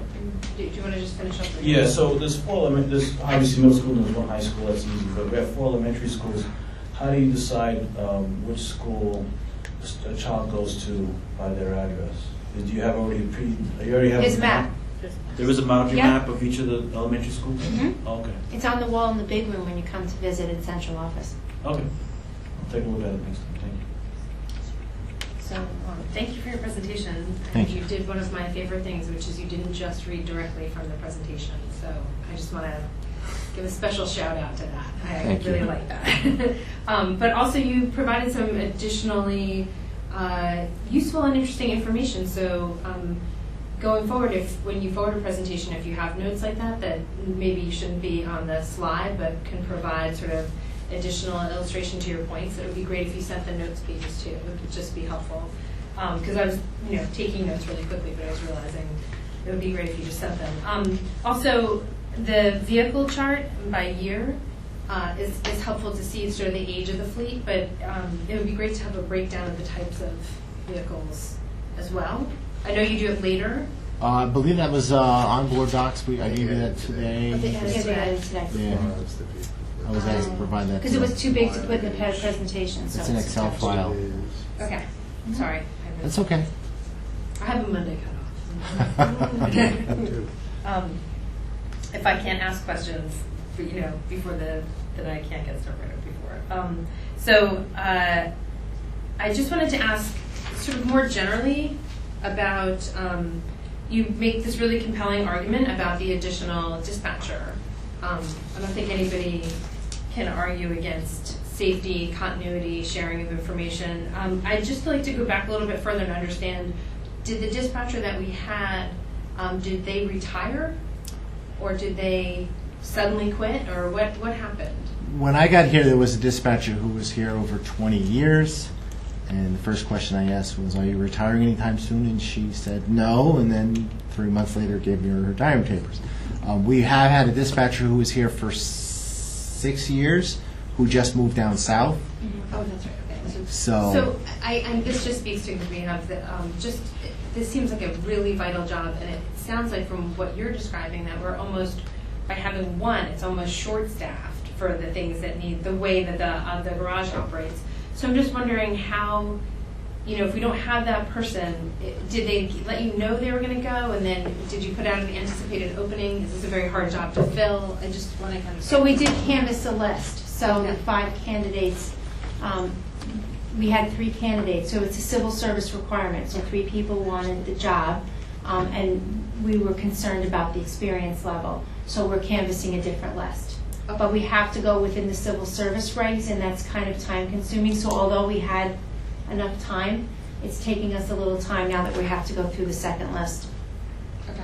Just kind of asking, we're as kind of a general... using a lot of coffee down at the bus garage these days. No, I mean, I understand that, and I'm not, I don't, it's no value judgment on how hard everyone's working. It sounds like everyone's working really, really Yeah, hard. and I have to say, I have to really give out, I have a number of folks that are really working very hard. And so we are making it happen, so. Yeah, no, I don't doubt that. I think that it's more about just you're coming to us with this recommendation for 2 dispatchers. So it seems like it's a very hard job to fill. So it would just be great to have an understanding of how, when we expect at least one person to be in place, and then if approved, when, how, or is there a plan to? So we're hoping it's probably overly optimistic by the next board meeting, but hopefully before then. So we'll send the letters out. If we send letters out and we don't get 3 positive responses on this list, then we can actually solicit outside and then have them take the test when it's available, which actually gives you a little bit more latitude about getting somebody with experience. So just because you pass a test doesn't mean you have experience. And I think the second dispatcher might be a little bit easier to hire without experience, but the person that Ron really needs as his right-hand person really needs experience right now. This is not an additional, it's someone that's got to jump in and do the work. So that's why I think we're struggling a little bit. And it is a very important, and sometimes undervalued, well, I was undervalued, but it's a very important position in the district. So. Yeah. sounds That's- like it. That's one of the few phones that's always answered. Sort of I completely understand the need for the generator, and just a sort of a general question, is there been any discussion of using solar to supplement at the bus garage? I can't say that we've ever looked at solar for the bus garage. I know we've looked at solar for other places, but not there. So that's a good question, I don't know. And then just I'm gonna write that down. Solar, right? then just the last thing, I heard sort of loud and clear that you're struggling with getting people to get their information back to you in a timely way in terms of private school transportation, and given everything that you've described that you have to do between the routes, the phone calls, the drills, the following your drivers, all of that the first week of school, it seems very much less than ideal to have people not have this information in, especially if they know. So I just would, one thing that we've noticed is that just generally district-wide we struggle with hitting every possible outlet for communication. So maybe that's something we could, as a board, brainstorm around or put out to the public more about how to get people to meet this deadline, since it does seem to impact the entire district, because it seems doable to get people to Just looking share here at the information. the website for the department, we do have some things on here. There is an alternate site program that explains the law, and there is a copy of the form for that program, which is on the website. Right. Open. Does it get moved to as we get closer to the deadline? Is it something that's moved to the landing page? I understand that the information is there. Yep. And then for the private schools, we have both forms for the current year and the upcoming year. Right. So, and I believe we have put it on the news in the news We section. put in the right? news Yes. feed with the link Right. to that in the past. And again, this is something, you're here for just this meeting. This is something that we talk about regularly, which is it's not so much that you're not trying everything you know how to do, or that it's not a value judgment on your work. It's that the answer you have is in the fact that people are not getting you the information you need. So then we need to try something different. So if it's put in like massive bold letters on the landing page, and there's some way of communicating it, like you suggested, the robocalls, things like that. I just think that people need to be hit over the head. That's why Right. Coke spends $1 million so that we keep And remembering we that also logo. have sent letters and forms to all of the private schools we're currently servicing. They went out second week of January. So the schools, the private schools themselves, did get copies of the forms to distribute to their parents. And just one other thing I just wanted to point out here in terms of our software, I noticed that our school secretaries and principals have access to read-only rights of our database software assignments, but a lot of times they lose the link, so I did put a link for them, which is an internal link, on a links page in the transportation department, so they can log in here, and it'll tell them, and they can look up their students for their schools. So. Any other questions? Thank you. 5 minutes, For the undergrad, was that 5 minutes. 5 minutes? We should have a subcommittee if you're going to be to 5 minutes. So for the underground diesel tank that you showed in the picture, is that the style that we currently have, or is that what you want to go to? That's the best on-site online representation I could find of what we have. We have a double-walled steel underground tank, and when it's steel, there's a layer inside a layer, and there's a space in there called the interstice, which is or the interstitial space, which has probes in there that detect the presence. Should the inner cavity fail and fluid gets into that space, it sounds an alarm. So that's what we have right now. And then it's kind of a complex system because there's construction components of both the tank and the piping, and we have suction piping as opposed to pressurized piping, which I can tell you the guide I had to study to be authorized was like 180 pages long. So just studying for that guide in the midst of everything else Do you want it to remain underground, or it sounds like the gas tanks are above ground? The gas, we have gasoline and diesel. Right, yeah. Our gasoline is above ground. And was it changed over from a below ground? Yes. You want this to stay below ground? You No, want no, this to- we want to go above ground. Okay, that's what I was I don't know if you can kind of see in this picture here.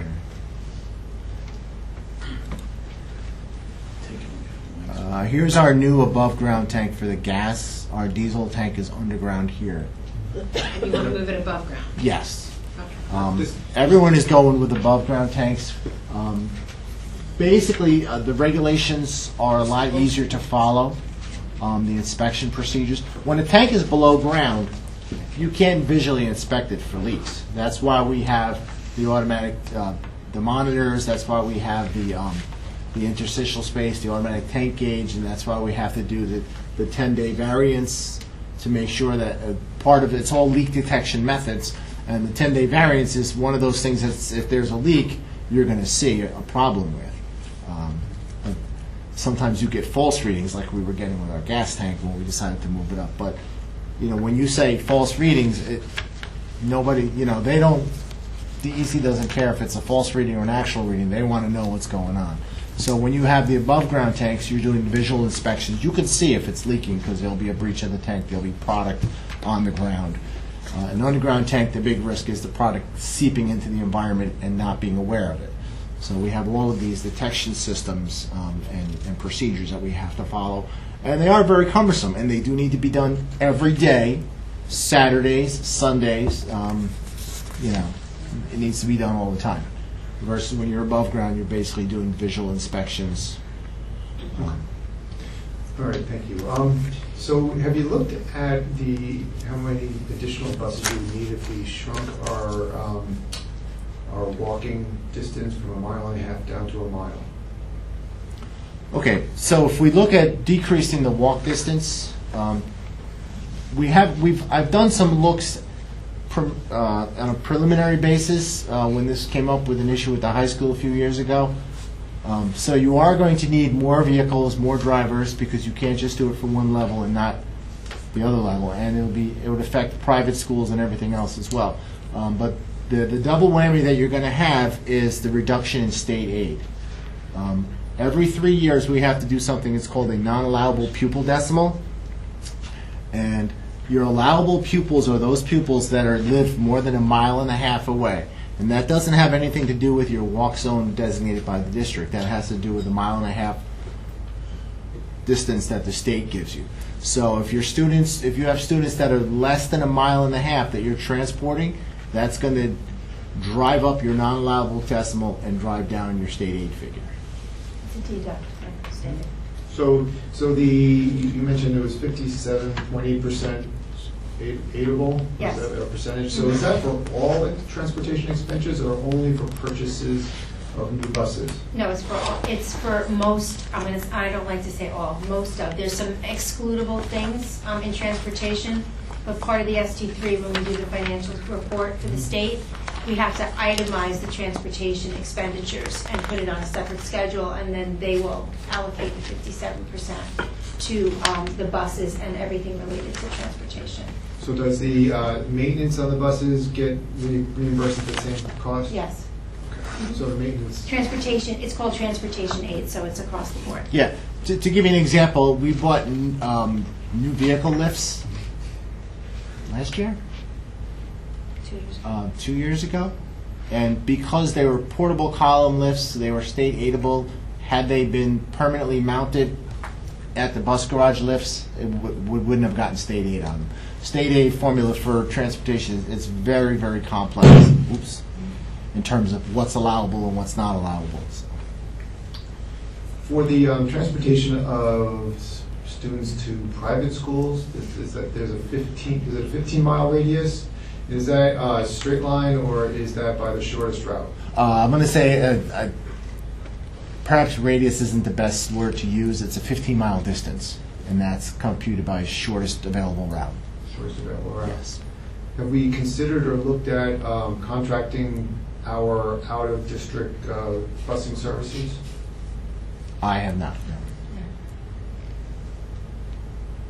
Just wondering if that's will we be reimbursed That- for that's a not contract aidable, right? on, or is it aidable if you have a contract for busing? Contracted services are aidable, yes.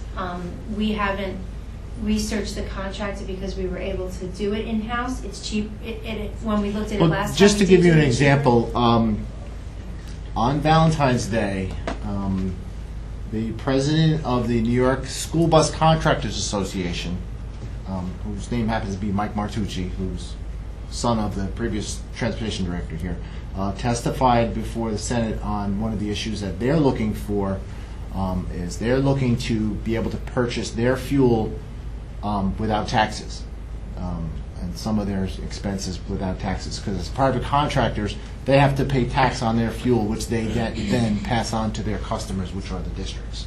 So that was one of the things that he was trying to convince the legislature to change on, was so that, so if we were to contract out whatever fuel expenses they would have, they would be paying taxes on, which they would just be turning over to us. So you're talking about just out of district? You're not talking about the for contracted? Right. So if we would theoretically need less buses and less maintenance, for our in-district and our own internal busing, field trips, etc. So I think you could look that up. If you look at districts similar to size that contract out the busing, you could compare what they contract out for their busing costs and compare it to what we have, because we have our own buses. So if that's something that you're interested in, I know that there are several districts that contract out for busing services, Wallkill being one of them. Right. So they just went through a whole RFP process. They partnered with Valley Central to get the RFPs, and then they had 2 separate bids. And so they're going to be starting with a new contracted company next year. Okay. So that's something like in Wallkill's similar size to Beacon. So if you wanted to see what that contract size is, you could look up what that is, and it would give you what the cost is to contract out compared to what it is for our district. Okay. All right. I was wondering if you had thought about that as an option, because we go to so many different places. It sounds like he hasn't though.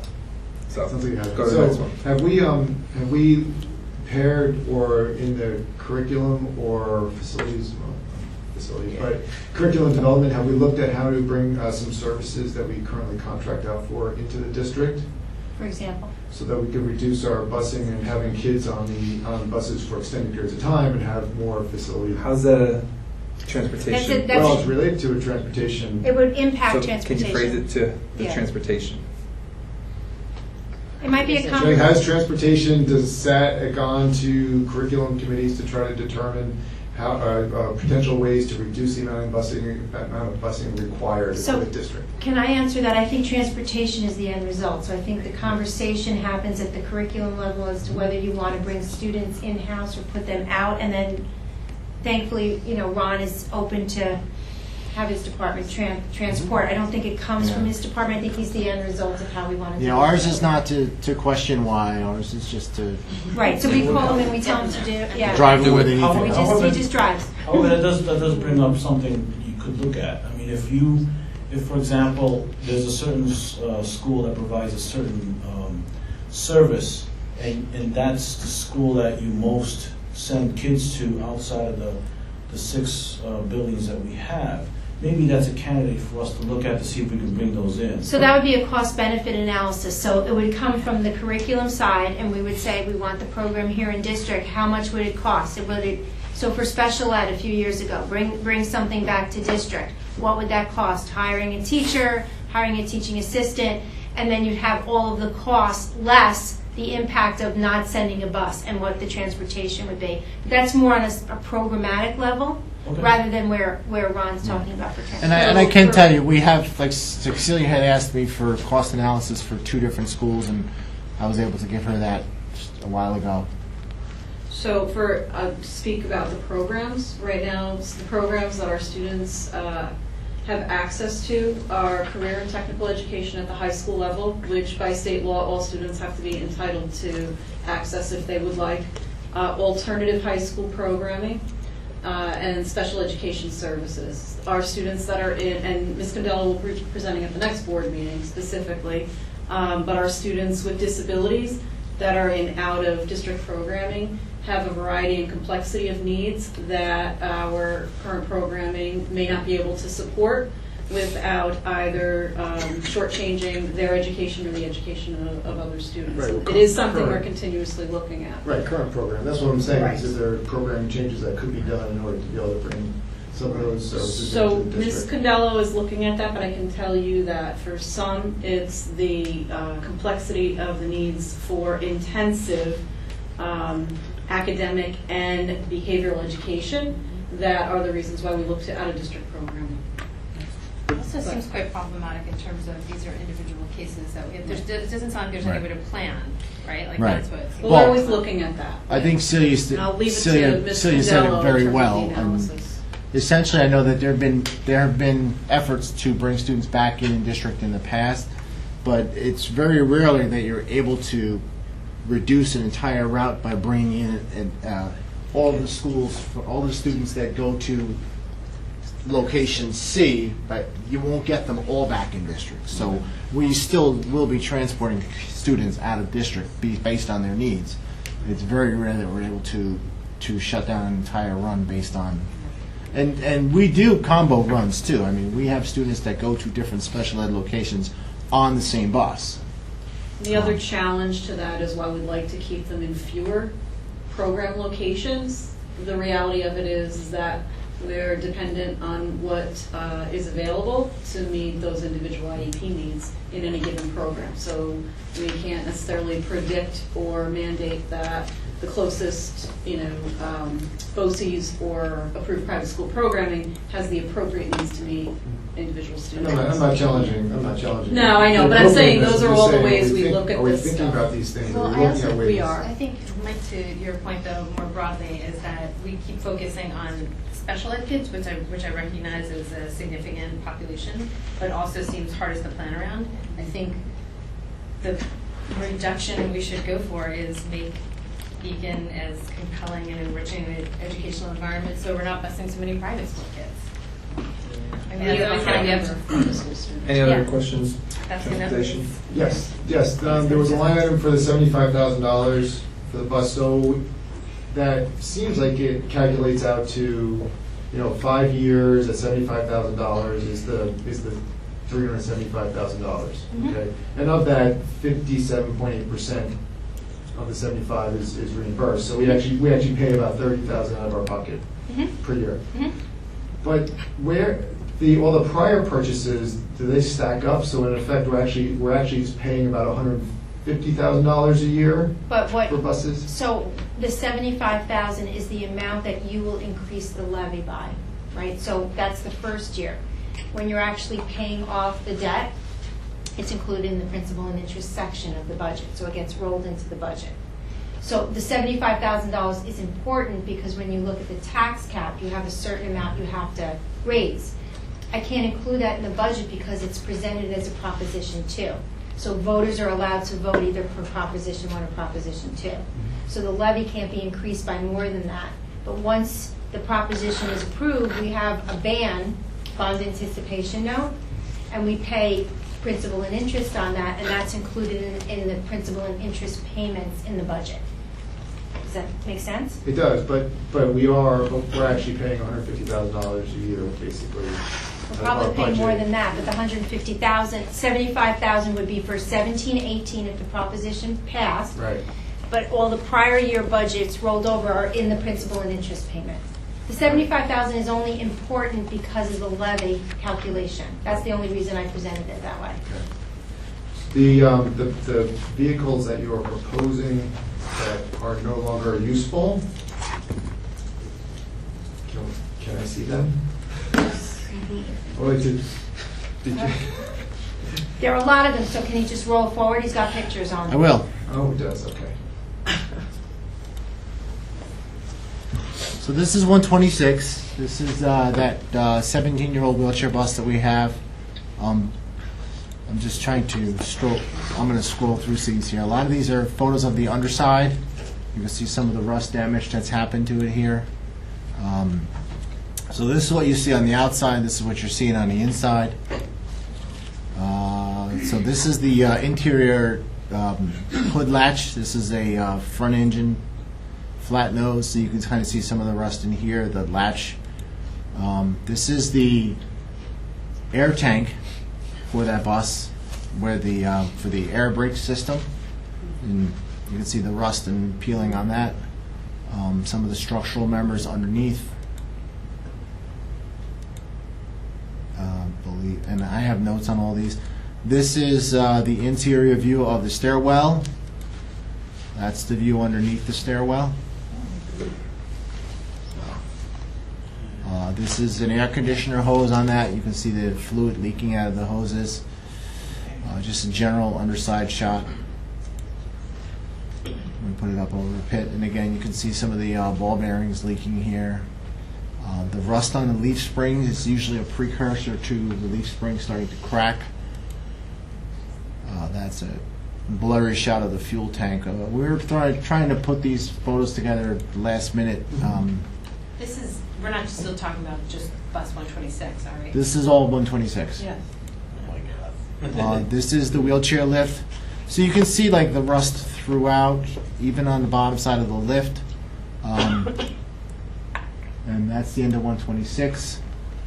This is 135, and you can see some of the rust pockets on just on the exterior here, and then we get underneath.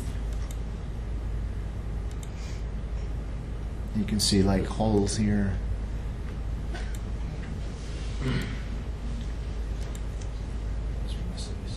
And this is under the wheel well, one of the cross members there.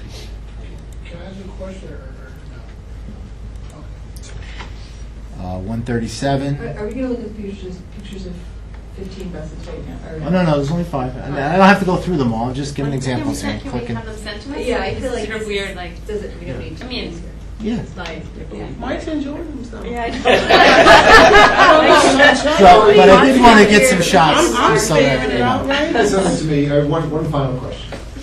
So if we were to consider busing less than 1.5 miles, how would we be able to break out the cost? Because obviously you said that the 1.5 miles to 1 mile we would have to pay for it, correct? And my concern is that, one of the things is attendance, when you're getting attendance leads. Good attendance is one of the major things that leads to, kids staying in school and graduating. So it's very important, especially if I hear that on bad days, that kids maybe, and I don't know the data, might not come to school because of the walking distance. So can I ask something? I Sure. also had a similar question. I'm just wondering if we could request a report on that, look at that data, and because I do think it's really important as well. But I think I would want to know like how many students would be affected and the cost and all that stuff. So- I'm sure you don't know that.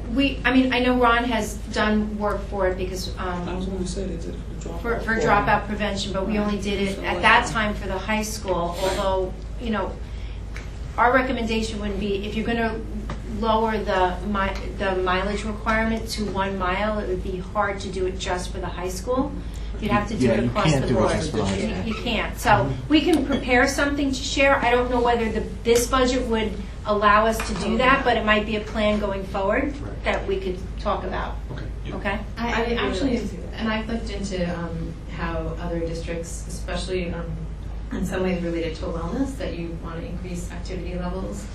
So in order to, there's some creative programming available about buddy groups, about Walking bus programs. walking bus like there's, and then also sort of encourage not just the activity, but also a connectedness, so that usually one of the biggest issues that I've heard about is that if there's a working parent and a walking child, and the parent has to leave before the child leaves, then We do have a lot of students who are in daycare. I don't know if I covered that number, but we have about 290 students that receive transportation to and from daycare centers. That normally wouldn't, some of them normally would not if That they is were not in correct. childcare.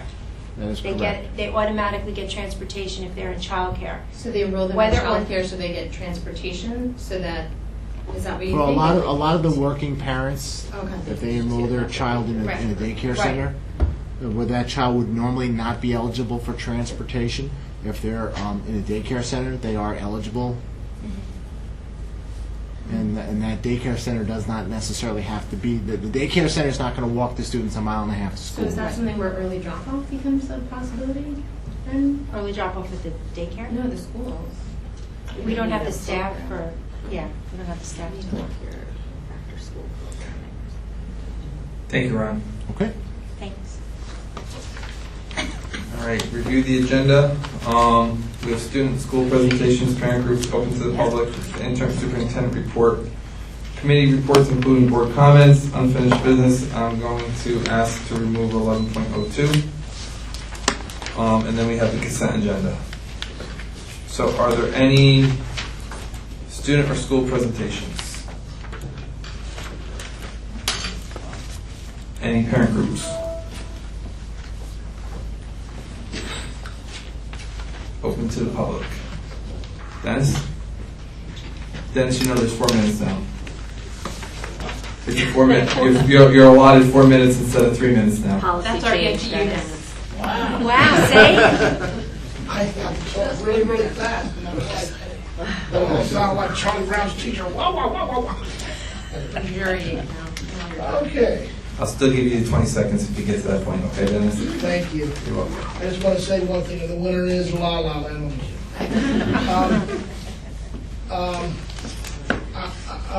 For those of you who don't know me, I'm Dennis Pavlock. I chair a event that goes on. I'm going to fast forward to 4 months from now to July, early July, July 4th, a declaration, reading of Declaration of Independence. If anybody's come down and seen me in a white powder wig and a funny outfit I wear every year, come on down. I'm going to have another one. I should have another one this year. I'm asking the board and the school district for something here. Let me finish reading this, and I'll continue on here. The July 4th Declaration Committee has been bringing history to life every year on July 4th with the reading of the Declaration of Independence by the public dressed in period clothing, which has made the event even more authentic. Our committee wants to ensure that we keep the reading of the Declaration youth-oriented and encourage involvement in the young people of Beacon.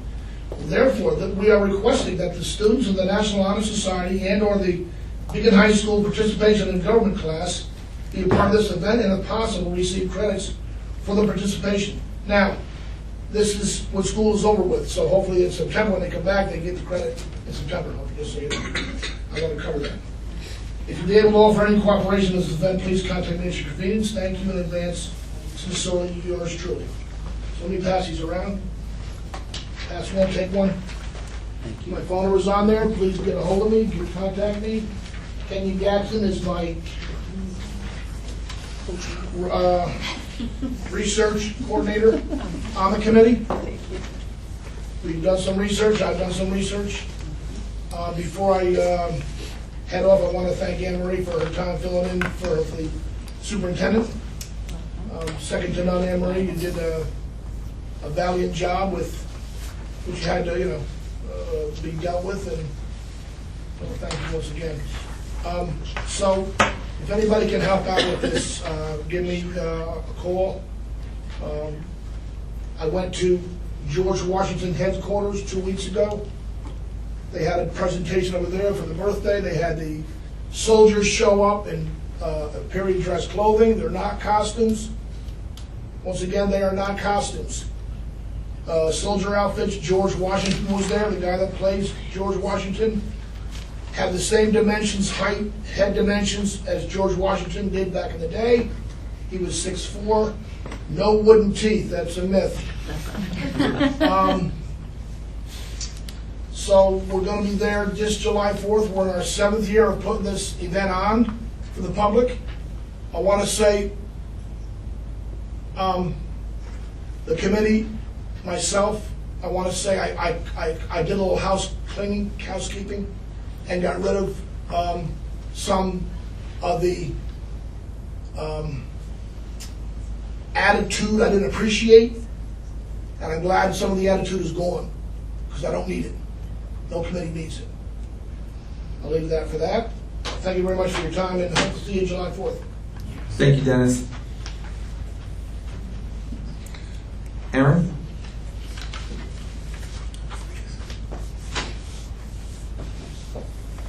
Hello, my name is Erin Shuta. I sent an email to the members of the board today, but I would like to read it today so everyone knows what I'm concerned about. I'm here to express my concern about the upkeep of the grounds at Sargent Elementary School. So today's presentation of the facility and the grounds was very serendipitous. As you may know, a large tree fell on the grounds on Saturday night. The tree is, by my calculations, about 93 feet long, the debris in the tree. So it was just a few yards away from the playground structures at Sargent Playground. I sent a few photos out. I have a few attached to this printout. I'm concerned because the tree was marked with a spray painted X, and a lot of the trees that were removed last summer were marked with an X that were taken care of. This tree had been marked with an X for at least since the summer, but it hadn't been taken down. With the strong winds on Saturday night, overnight it fell down. Luckily, it fell and didn't damage anything. It also could have damaged across the road, took down a power line, and hit my neighbor's house, as I measured how long it would have fallen if it hit my neighbor's house. It was very, very close. I live right next door to that. I live on Neville's Avenue. So that was a little bit of a concern for me, that the tree was marked down for removal but hadn't been removed. Thank you for responding to me today that you were going to forward the info to the grounds crew, and I understand that the facilities department isn't able to handle the removal. But my question is why it hadn't been taken down when all the other trees had been taken down that were marked with an X. This tree was rotted on the inside, and it looked awful. Also, on a separate but similar note, the perimeter of the Sargent School ground is scattered with really thorny, prickly bushes, and and fences that are falling apart, and poison ivy that is going all up and around the stone wall that surrounds the Sargent grounds, and vines, poison ivy vines that are climbing up the trees. With the kids playing right there in the playground, I'm a little bit concerned about the kids getting pricked by these bushes and poison ivy. And I'm also here to talk about the drainage problem in the southwest corner of this Sargent property. In large rains, there's often a small lake that forms on the sunken grass that's well over 40 feet long and 25 feet across, and it's up to even 18 inches deep. My kids have run in this lake. We call it Lake Neville's when this happens. Sometimes the runoff and the overflow is so high that it crosses the street and goes down my property and literally forms a stream that goes downhill. So I'm concerned about the drainage issues in my backyard and my neighbor's yard for this lake that forms during high rains. I'm concerned about the bugs that would be nearby when the stagnant water like that is collecting. And I'd be very concerned about the highly unlikely, but just in case some kids are playing in that and something awful happens, like a drowning or something. So I'm asking that the grounds crew can pay some attention to that, but I'd also like to see if I can get an answer about why that particular tree wasn't taken down. And then lastly, I'd like to, I don't know if this is the right venue, but I'd like to see about requesting a stop sign at the exit of Education Drive onto Neville's Avenue, onto Sargent Avenue. The cars that are coming out of Education Drive, there's no stop sign, so there's quite a rolling slowdown, but there is that stone fence that really prevents a clear view of exit. So I've had a couple of near misses there, and I know there has been some accidents there. So thank you so much. Thank you. I can speak. I can't give you an answer as to why the tree was down. I was asking a few people today, and I don't have an answer. I will say that the director of facilities has been ill, and we are bringing someone else in to replace him. I actually forwarded him your email because he's not officially here, but he's very familiar with, he's worked for us before, and he knows of the situation, so I know we may not be able to rectify it till the spring, but at least you'll have somebody there. The tree will get removed, and I explained to you in your email that we don't have the equipment to remove the tree, but we will. We have contacted the tree service. I'm sure we're not the only one that had a tree down, so it might take a little while. So if you don't see it immediately, you know why. But thank you for bringing this. I didn't know about the lake, so we will, work on that. I'm sorry, I just wanted to. I sent the email. I just wanted to give you guys a picture of it. It's deep. Thank you, though, for sending that. We had Debbie Brennan signed up, but it looks like she left. She had to go relieve her babysitter. She said she would email you her statement and Right. hopefully come back. It was something with the wellness committee and non-compliance with PE, which we have board committee updates, so hopefully the wellness can tell us. Any other public comments?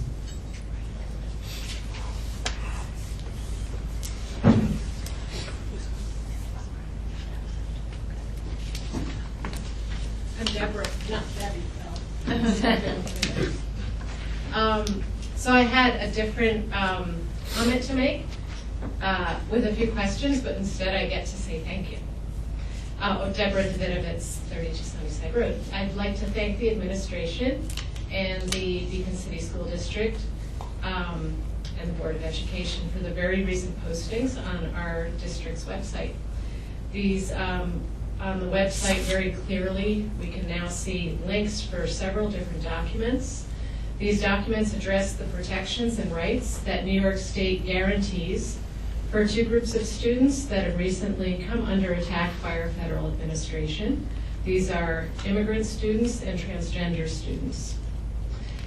And while I recommend that all district employees and community members become familiar with Attorney General Schneiderman's memo regarding the protection of educational rights of immigrant students, I would like to highlight 2 points from this document. Undocumented children, like U.S. citizen children, have the right to attend school full-time as long as they meet the age and residency requirements established by state law. On the next page, these are both in bold in the document, it has long been SED's, which is New York State Education Department's position, that law enforcement officers may not remove a student from school property or interrogate a student without the consent of the student's parent or person in parental relation.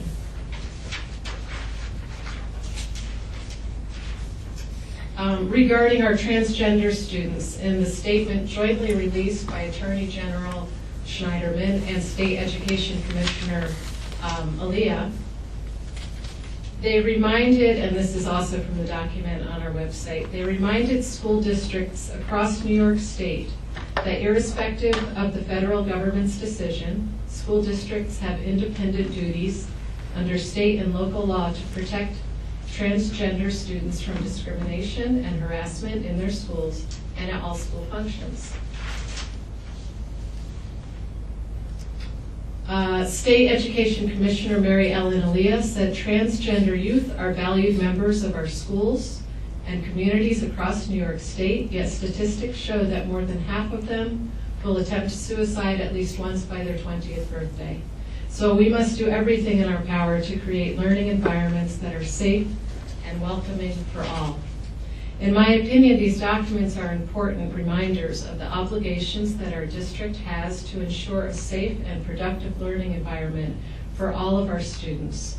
I am hopeful that along with the posting of these documents, our staff is being provided with appropriate professional development in order to ensure their proper implementation. Thank you. Thank you. So I just want to add to that also, besides it being on the website, so we are in the process of drafting a letter with the similar, with all the links and similar language that'll go out to all the staff tomorrow. Thank you. Any other public comments? Seeing none, interim superintendent report. Okay, I have 3 things, but Debbie already talked about one, so. I want to remind everyone that there's Winter Sports Awards this Wednesday on March 1st. So if you'd like to see some recognition of our athletes for the winter sports, please come. It's in the theater. I also want to mention that we had, at prior meetings, there had been some discussion about the TEALS grant, and I'm happy to say that the application was submitted. It's we're waiting right now for an interview with the Microsoft regional staff and the school administrators, so we're not sure what the next steps will be after that meeting, but everything is in process. And if for some reason that is not a go, for some reason with Microsoft, that we are going to come up with alternative ways to to provide some kind of computer science education in case this doesn't work out. But we're being very hopeful that it will move forward. And then I was going to speak about the letter, but so that's it. Great. Committee reports? I'm sorry, what time is the Winter Sports Awards? 7. 7. I think it's 6:30. 6:30. Okay, so I'd say 6:30, so you're not late. Committee reports, and including board comments. Kristen, are we well? We are. We are having a family fun fitness night for elementary age students. This has been the focus of the Wellness Committee over the past several meetings. It starts at 6 o'clock. Yes. 6 o'clock. Yeah. 6 o'clock on Friday here. And we're really excited. A lot of really good presentations and a lot of work went into it. So it should be a really nice night. And then after this, we will return to the work of updating our policy. Next meeting? Do you know? Okay. We're getting past this fitness night. Yeah. Okay. Right. Also, I just wanted to say thank you about the links being on the landing page and how prominently they're shown, and just very quickly, because I know I'll forward it to you, but I read an article recently related to how other countries handle computer science education, and it was really interesting because a lot of it doesn't involve devices or computers at all. It's about understanding patterns in mathematics and a lot of alternative modalities that are very low cost. And I will share it with all of you, but I think that's just such an exciting way to think about education, especially in this budget season as we are sort of moving into, and it's not just that they've had success with, it's Finland, so they've actually had success with computer science and have just knit and hope for the best. So I just wanted to share that, and I'll forward it to the board. Thank you. Mike? So first, I'm glad the TEALS grant got submitted on time. So I know Cecilia had that. Ahead of time. How about that? All right, ahead of time. Let's say that. I recognize that because, you said you were accountable and responsible and you got it done, so I appreciate that. For the Facilities and Operations Committee, I'll start out with our next meeting is March 6th, which is next Monday at 8:15 at the district office. So we have, like we talked about, we're developing the capital project, which we are going to present to the board in June. We'll have to pick which meeting we're actually going to present it at. There's been a number of potential projects that have been identified, and the architect has been working, walking down, verifying the scoping and the estimate for those projects. And I know that Anne Marie has said that during the budget development process with all the different department heads, that there's been discussion about different ideas or things that are needed for programming and curriculum to help support programming and curriculum. So we want to get those on the list and estimate it as well. It looks like the way I'm looking at it, there's 4 major buckets of the types of projects that we'll hope to put together. One being required or mandatory maintenance, some things that just have to get done. The other more the recommended maintenance improvements.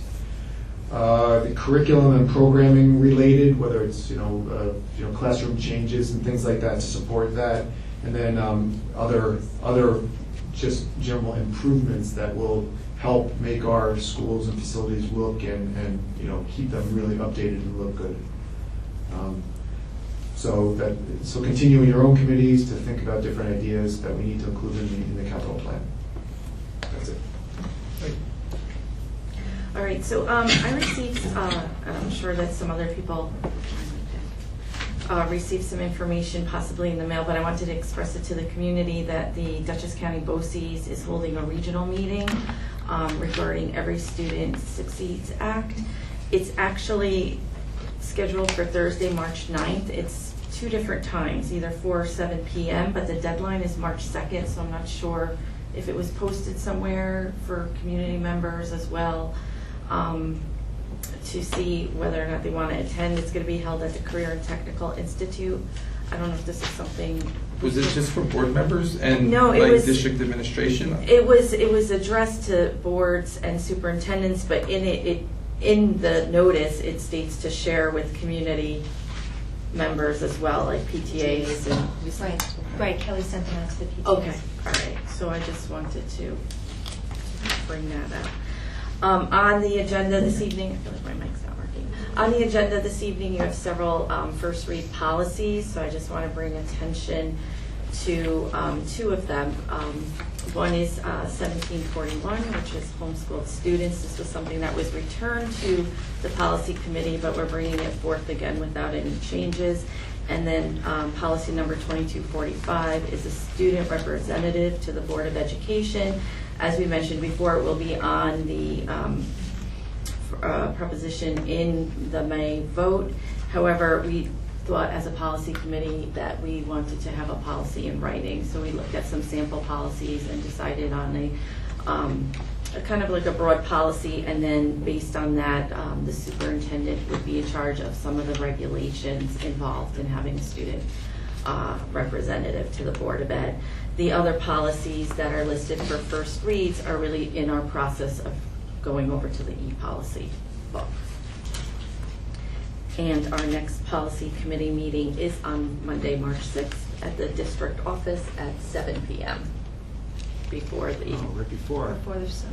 We should swap. We do not. We should swap. No, because then I need to have as much time as I necessary. That's why I'm saying we should swap. We're done. We'll be done. Craig? Were you done, Jordan? Yes. Thank you. By the way, I wanted to compliment Mr. Mackey on his presentation. Also, did you catch his tie? Yes. It's got buses all over it, for real. I think it was the Save the Children's tie. It's already mentioned the sports award ceremony, March 1. By the way, it's really nice that we have something to celebrate given the unfortunate circumstances where we lost a lot of our wins due to the misfortunate ineligibility issue. I would also like to mention that we have some of our musicians marching in the Beacon St. Patrick's Day Parade, which is a nice addition. And that's a relatively new tradition in Beacon. It will be on March 11th. And if you want to see a lot of musical groups in action, you should go up to Wappingers Falls on March 4th. That is a wonderful event that they have in that village. I hope that one of these years we'll field some of our own units in that parade as well. In the category of performing arts, I see a Tommy shirt over there behind our chairman. That's my subliminal. That is a wonderful thing. I just got my tickets in the mail. And I hope that everybody who wants to go gets them early, because I think there will be a crush toward the end. I think for the Sergeant Tree issue there, I would like to point out that there's a lot of very old trees on that campus. And we should probably be having somebody who really knows trees look at all of them. A couple of years ago, one of them fell down near the entrance on Sargent Avenue and took out power to a large section of southern Beacon for a couple of days. And in my neighborhood, we suffered from that incident. It was a evergreen tree that looked very solid, but once it cracked open, you could see that it was hollow about 80% of the way through. And there's probably some others that are about ready to go. And I just hope they don't fall on a car or a person or a bus. All that one did was take out the power lines. There's a lot of lobbying going on for the subject of school funding. We have a resolution tonight. I went to the city council meeting, as did Mr. Tseng, who valiantly defended his motion, which was passed by the council after some debate. They wanted to know how come we hadn't passed it already. Valid question. We did have our concerns and issues. I hope they're resolved and that we can settle this tonight. And there's a lot of lobbying going on in the community. I'm glad to see that some of the people in this community have caught on to this and decided that they need to add their voices into the ears of the various legislators and decision makers in the state level. If you look at your board packages, in the emails, there's something from the New York State Educational Conference Board talking about how New York students deserve full access to career and technical education opportunities. I commend that to your reading. I think we have a ways to go in this area. I don't want to get into all the details, but that is very true that not everybody is college bound, and some are looking at certificate programs or 2 years or directly into careers. We need to pay more attention to that pathway. And I'm glad to see that this group, which includes 7 organizations, some of which we belong to, is advocating for this. So that's my list for tonight. Thank you. Thank you. Anthony? Good evening. I'll try to be quick. Kristen made a comment that we should make our school districts more desirable to reduce students being bussed out, and I totally agree with that. I also wanted to commend Kenya on her advocacy efforts. I know yesterday at Springfield Baptist Church I've been hearing some good stuff that you said. And I understand you're going up to Albany right after this meeting, so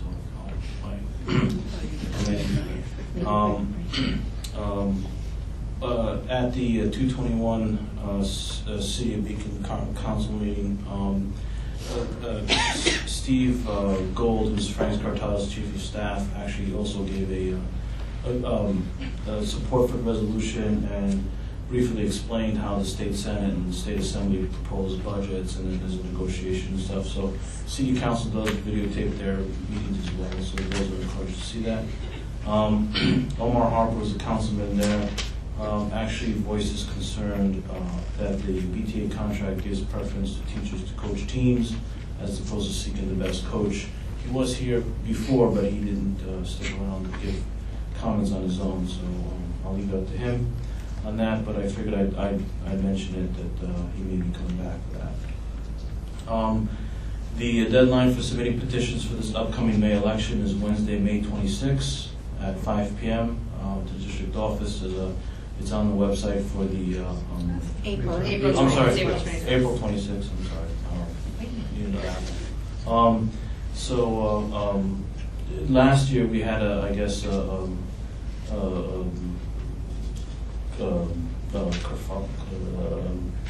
the problem with the Meet the Candidates night. So kerfuffle. So if we can we ask the PTO collaborative if they're interested in Meet the Candidates night, so that we're not so that by April we're all set with that. Also, in terms of Lake Neville, thank you for bringing that up. I don't know if we have, if that area is being aerated regularly or something to try to improve the drainage system in that area. And then there's the technology budget. I know at the last meeting we had the technology presentation, and it was noted that there are some funds that are left over. I heard that headphones weren't being purchased with some of the laptops or Chromebooks or something. And I'm not too sure what programming needs headphones or sound, but I don't think it's right to rely on the PTAs and PTOs to provide headphones at their cost, because it does create a disparage capabilities across the schools. So if we have, I don't have enough information, I just figured I'd bring it up in my comments, and hopefully more information will be coming shortly. That's all I have. Thank you. What about the technology committee? We didn't meet yet. We met last time. I gave my report on the 13th. Next meeting? I don't have the meeting. I don't think it's set yet. Diversity committee? That one's on the 20th, March. Time, do you know? 7:30. District office? Yeah. Okay. Bill? The Dutchess County School Board Association monthly meeting will be this coming Thursday, 7 o'clock up at the BOCES campus on Salt Turnpike. The topic this meeting will be district experience with superintendent evaluations. Different districts will be talking about their experience and what kind of forms and things they use. So if anybody would like to go with me, just contact me, and I'll be happy to carpool. Thank you, Bill. Meredith? I have a couple of things. One, I've been in touch with Senator Serino's office pretty regularly, trying to see if she has a statement regarding her opinion about Cuomo's proposed education budget. Apparently there is a statement coming, but it's not out yet. But in those conversations, they mentioned that she does have an advisory committee on education, and Beacon is not currently involved. They had specified that they would love someone from the middle school level in education, but there are people on that committee from different districts that are parents, I think students, teachers, principals, superintendents, board members, et cetera. So the next meeting is March 2nd at 4:30. It's in Hyde Park. I don't know if anyone's interested in going. I would reserve that place for someone from Rombout if anyone comes through, but if not, it's open for the taking. The other... Meredith, with that, is there an RSVP that you need to know by? They did want to know who was going to go. How long? Like, can it be March 1st? Like... I would say yes. Okay. I mean, sooner the better, but... Okay. And I will try to go if no one else wants to go, but... Okay, I was just wondering, Yeah. All right. The other thing is, and this applies to our hiring process, there's a really interesting article in the NISBA newspaper about this program called My Brother's Keeper and this other program called Teacher Opportunity Corps. And they're both trying to cultivate teachers, especially male teachers of color. And they're associated with several different colleges, so I thought it might be an interesting list, which I can pass on to you, Anne Marie, just to put out. One of them is Clarkson University, but just in terms of who we send out our notices to. And then, yeah, thanks for putting that stuff on the website. It's great to have. And one of the things at the last board meeting, we changed our meeting date from April 10th to April 17th because it's during the spring break, but it hasn't been updated on the calendar yet. Okay, just haven't gotten to that yet. Curriculum committee? So the next curriculum committee meeting is tomorrow. Tomorrow. Tuesday. 2:15. At 2:15. At 2:15. Grade 28th. Can you?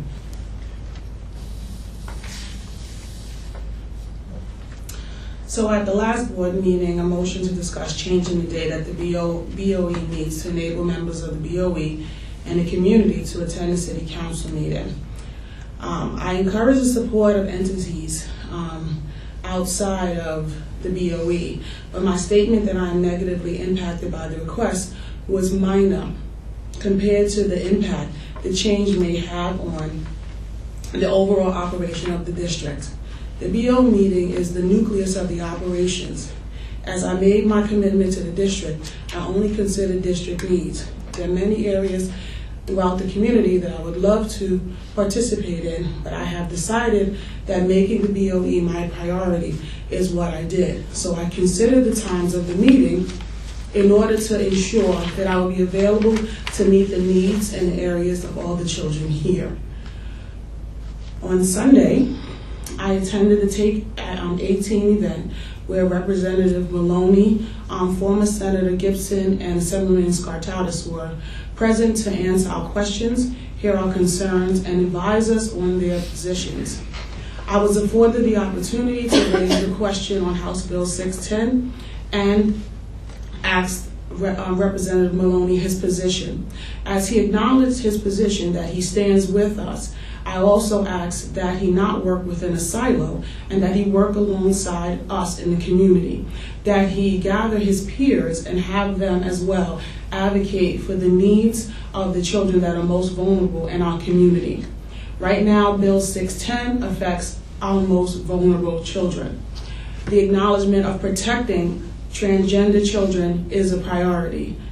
Representative Maloney stated that he stands with us in that situation, and I was happy to hear that. Let's see. Over the past 3 years, I have advocated for and secured many areas of need for the children and families of the district. There was a need for a walkway around about for safety during dismissal, for the security, for building administration, and for our students and teachers. The graduation rate steadily was at a 72%, and now it is now above 80%. We do have work to do. I supported structured programming to engage our students' interest, which continues to be an Grow Your Own, which is the new program. I advocated for the Marathon Project, which it is now coming back. There's more work to be done, and I'm willing and I deserve to do the needed work. I'm announcing tonight that I will be running for re-election in May. Why? Because I want to see an increase on the students who pass global. There has not been a change in that area since 2012, or if it has been very minor. The same regard is taken to the math regions. To add 1 to 2 languages to our curriculum, whereas now we are a 1-language district, and we have been that way since my daughter graduated in 2012 or the 2013-2014 school year. To build a school community where there is care, respect, and trust across all buildings, inclusive of our students and for those who work in our district. So in May, I'm asking for the community to support my re-election back on the Beacon City School Board. Thank you. All right. I just want to give you some insight onto the March 13th board meeting. So we're going to have a workshop. We're going to start again at 6:30. The workshop is going to be on goals, board goals, and then we're going to then go forth with the rest of the meeting. We might try and look at switching it to have the executive session. As I was thinking here, I said that we would do the workshop, then go into executive session. Then let's switch the executive session to 6:30 to 7:30, then have the workshop, and then go into the board meeting. So we can have the executive session first. So I just wanted to give the community a little heads up that we will be starting again at 6:30, but we'll go into executive session, and then we'll have the workshop from 7:30 to 8:30 on board goals, and then we'll continue with the regular business of the meeting. So just want to give you a little heads up, trying to plan down the road. All right. All right, no other board comments. I'd just like to say, Tommy looks like it's going to be great. I like the popping yellow shirt. So you won't miss me.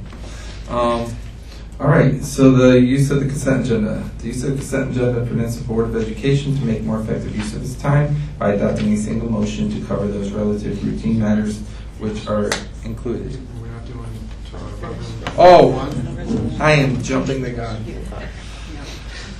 Scratch that.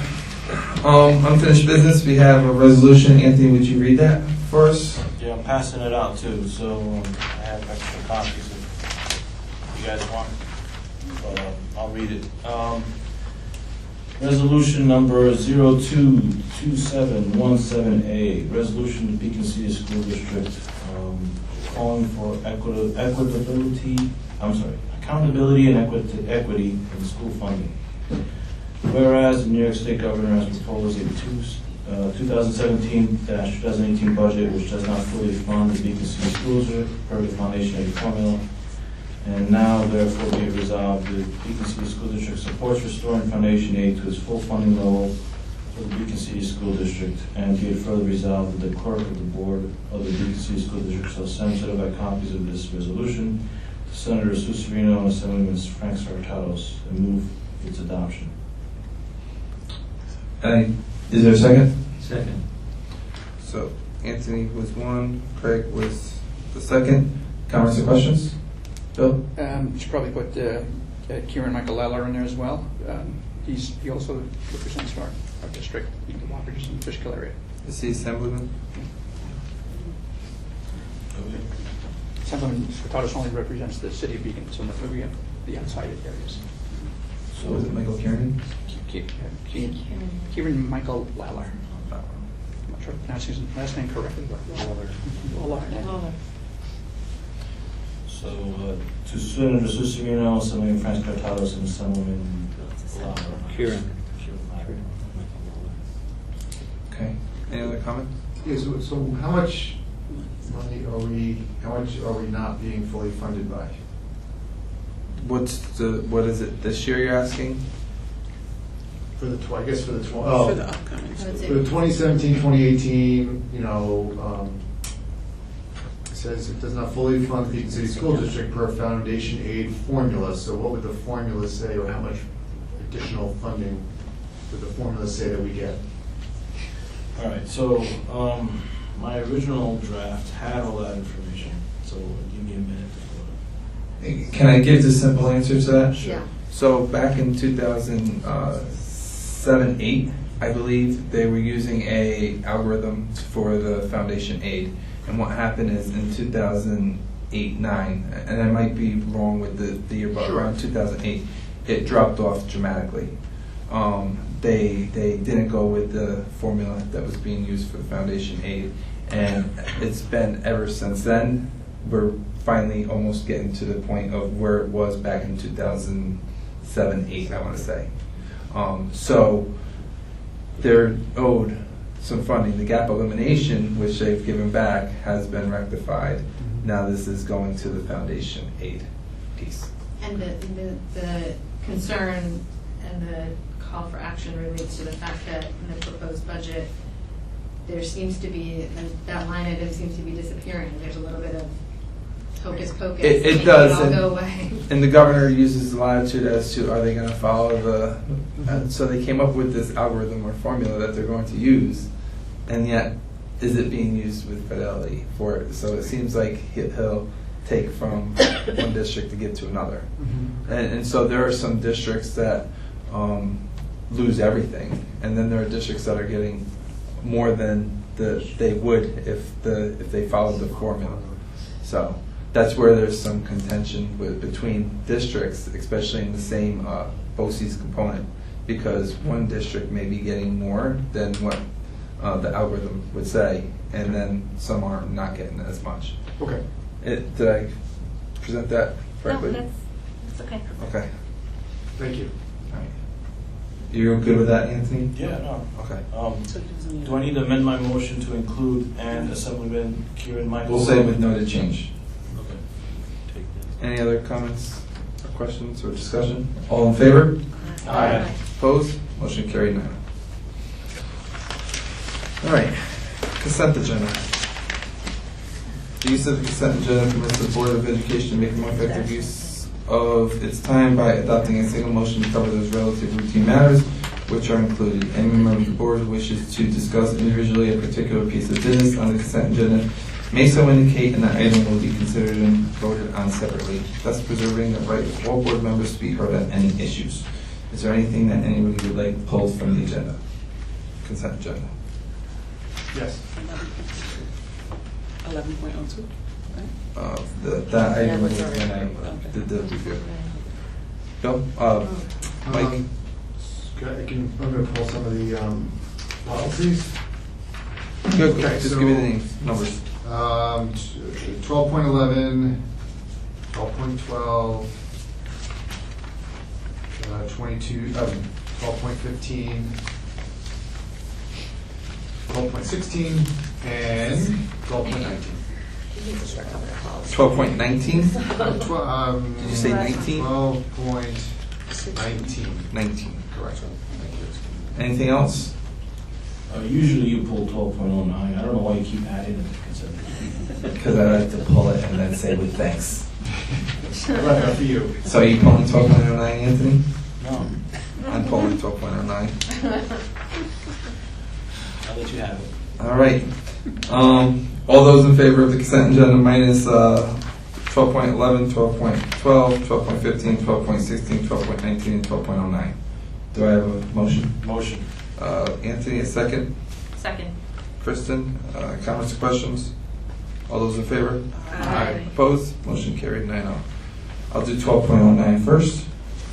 So I need a motion to accept 12.09, which is a donation for $4,624.63 from the SAD Extracurricular Activity Fund to the Soaring for the Surrey Memorial Scholarship. So moved. That was Craig. A second? Second. Anthony? Comments or questions? Thanks. Thanks. All those in favor? Aye. Very good. Opposed? Approved with thanks. All right. 1211. Motion to approve 12.11, which is policy 1741, homeschool students. Okay, comments or questions? My question is, and I think this went around and around before, regarding the participation in extracurricular activities. So we're saying that they cannot participate in extracurricular activities. I'm not sure, and why not? Why can't they be members of the sports teams or? Sports teams are separate. That's the state. Intramural sports. It says intramurals, Okay. right? Intramural sports, extracurricular activities, or other school-sponsored activities. Right. So Why are we excluded them? Right. I didn't answer because, Also, why would we include them? What's the arguments pro and con? I'm in favor of it as it exists. One of my thinking is that some of these things, they're limited participation. Intramural sports, you can only have so many people on the team before you're having people sitting on the bench, and so you limit that. Same thing with some of the other extracurricular activities, such as the plays, for example. There's only so many slots before you're not going to be able to fulfill it. So my concern is having people who are not actually students in our district taking away spots that are going to our students. Well, they are students in our district. No, they're not. They pay taxes. They're homeschooled students. We're responsible for We are them. responsible for their education. No, they're not. The responsibility that the district has is ensuring that they're getting an education through an IHIP plan. So if you're going to say that they're students of the Beacon City School District, I would say, yes, they're responsible for overseeing the IHIP plan that a homeschool student would have. In regards to, are they being educated by Beacon City School District officials or teachers, I would say they wouldn't fit into the, so it depends on, it seems like it's a definition of what's a Beacon City School District student. Yes, they live in our boundary lines. Yes, we're responsible for overseeing it. So I just was trying to clear up as to what, I think before we have the conversation, we have to decide if it's going to go that they're Beacon City School District students. I think we have to define what are we going to define as a Beacon City School District student. I think that you could broaden the definition to public school, just public education, and in that sense, I think that they do have a right to it. So may I add, New York State Education Department sees students who are homeschooled by parent choice as the same as a parentally placed private school student. So they're considered students who are in other private placements. In this case, it's homeschooled by parent choice. So they wouldn't be in that sense. So that's the Private category students are that not they, allowed to- yeah, I mean, that's the category of student that, so they are resident students, but by parent choice, educated outside of the public school. So I can tell you what the policy committee discussed if you don't. Well, this policy's come up, as George just said, a couple times, and it's never gotten a quorum either way when it was brought to the board. One of the discussions that we had was, and I forgot my train of thought, was That was the issue. That was raised. The reason why I didn't get past the last. yeah, but I had Oh, something George else that. wasn't Was George said? No. I can say one thing that is in like the language, it feels sort of exclusionary and a bit harsh. I think that's probably at least some of the hesitancy that people have had in the past, that these are students within the community. I understand their designation and that they're viewed as having maybe same category as private school.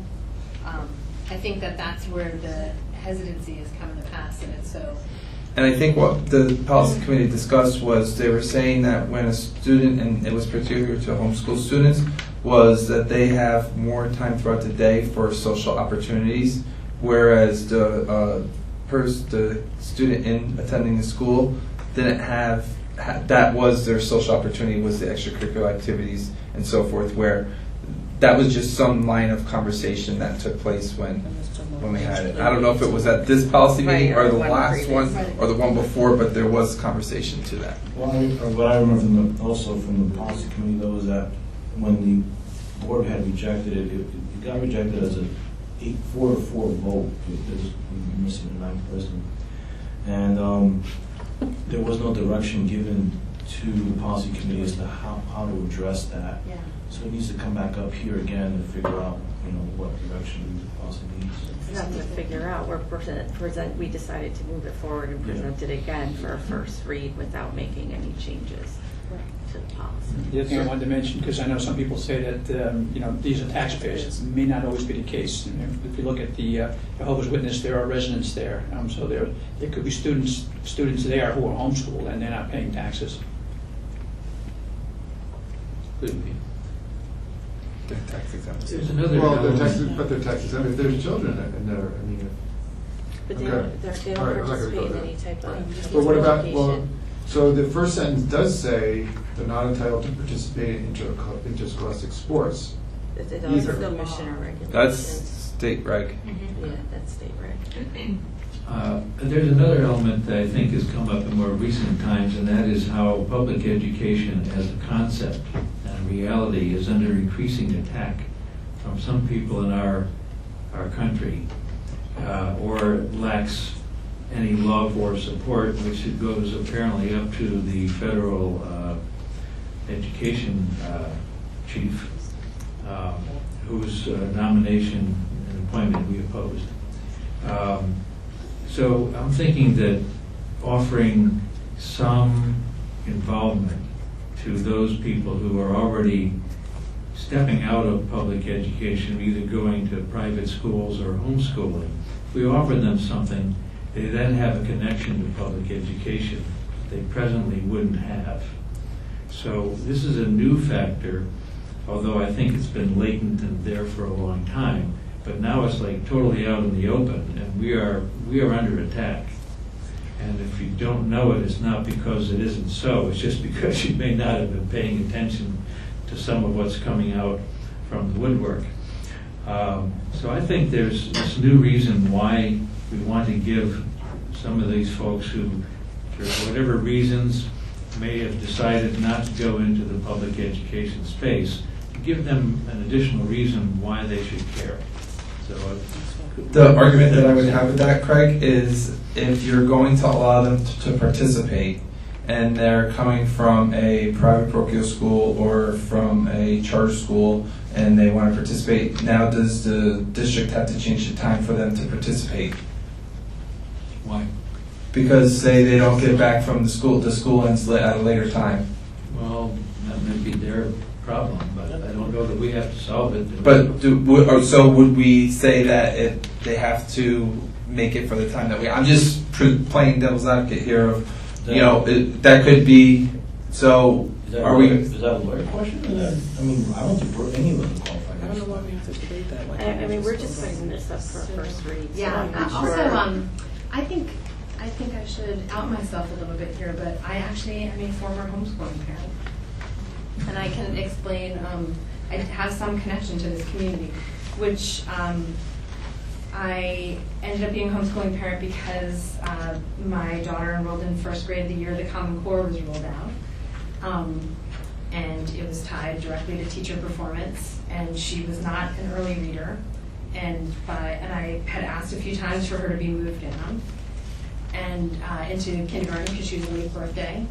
And it was not something that happened with any speed. And she started to develop almost like nervous disorders, and she broke out in stress eczema, which that was the only, I had her tested for every allergy. So I then ended up homeschooling her because it was too late in the year to put her in in any place else, and I wanted her to be in public school, so I was going to re-enroll her the following year.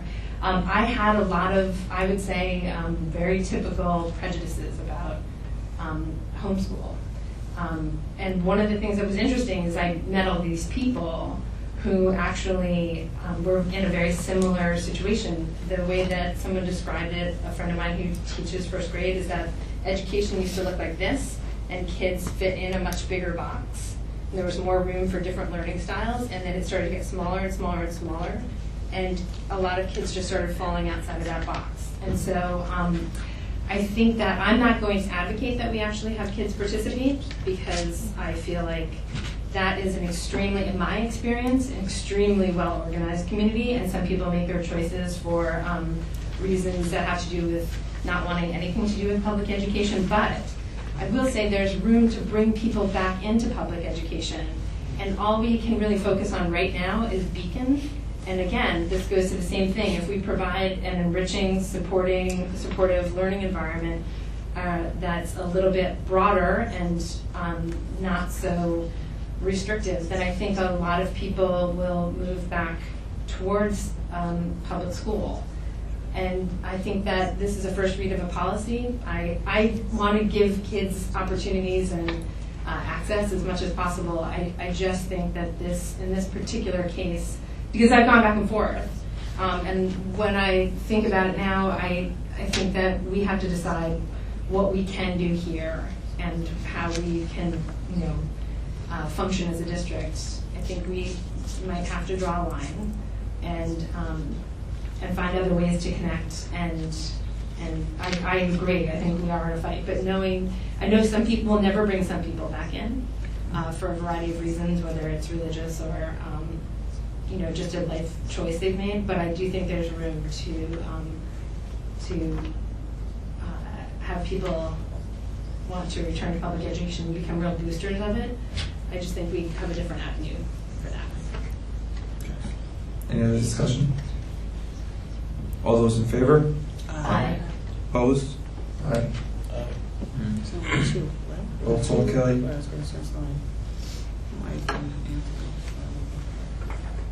Ms. Flynn? And I'm in favor of the policy. Ms. Hewer? Aye. Ms. Patchen? In favor.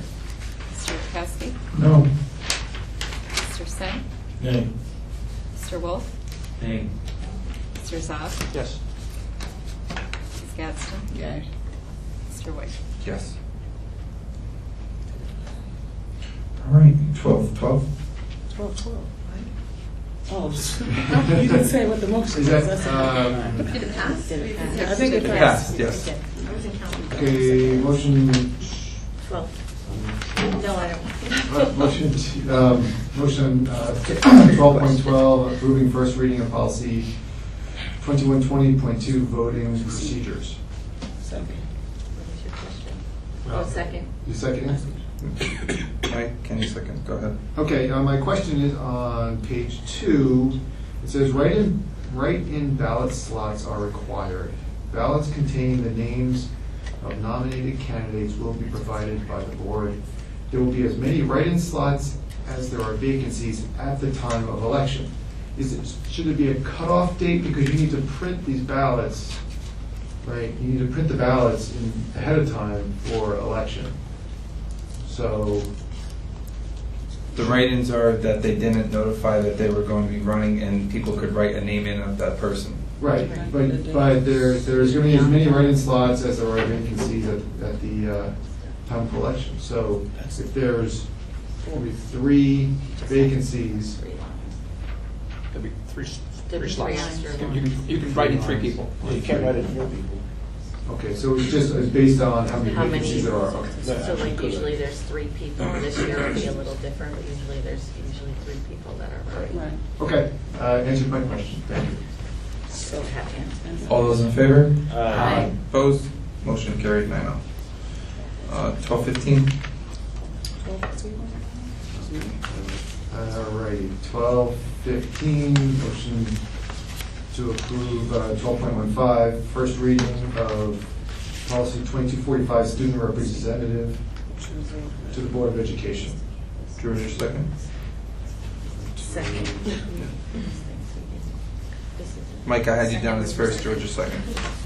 Comment, question? Actually, can I say something? There was things that we had added that are not on this policy. The 12, Presented. 12:15. The student 2245? Because it doesn't read, it doesn't have Yeah, all there the was some details things I would that expect. we missed that were not listed, so we'll bring that back. Motion Because to- we had to have it removed.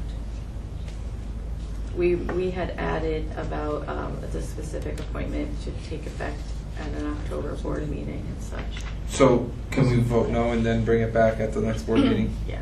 Okay. We're If you meeting. want, or just easier than table it. All those in favor of 12:15? Opposed? Nay. Nay. Nay. 09. Right, that's what I said. You want to, because it's going to have revisions, it's going to be different, so we'd be tabling with revisions. Okay, right. I was trying to make it easier for you, Kelly. It doesn't matter. Because then we don't have to state the revisions that would be done. So if we just said, voted no, then we could just put the whole new on there.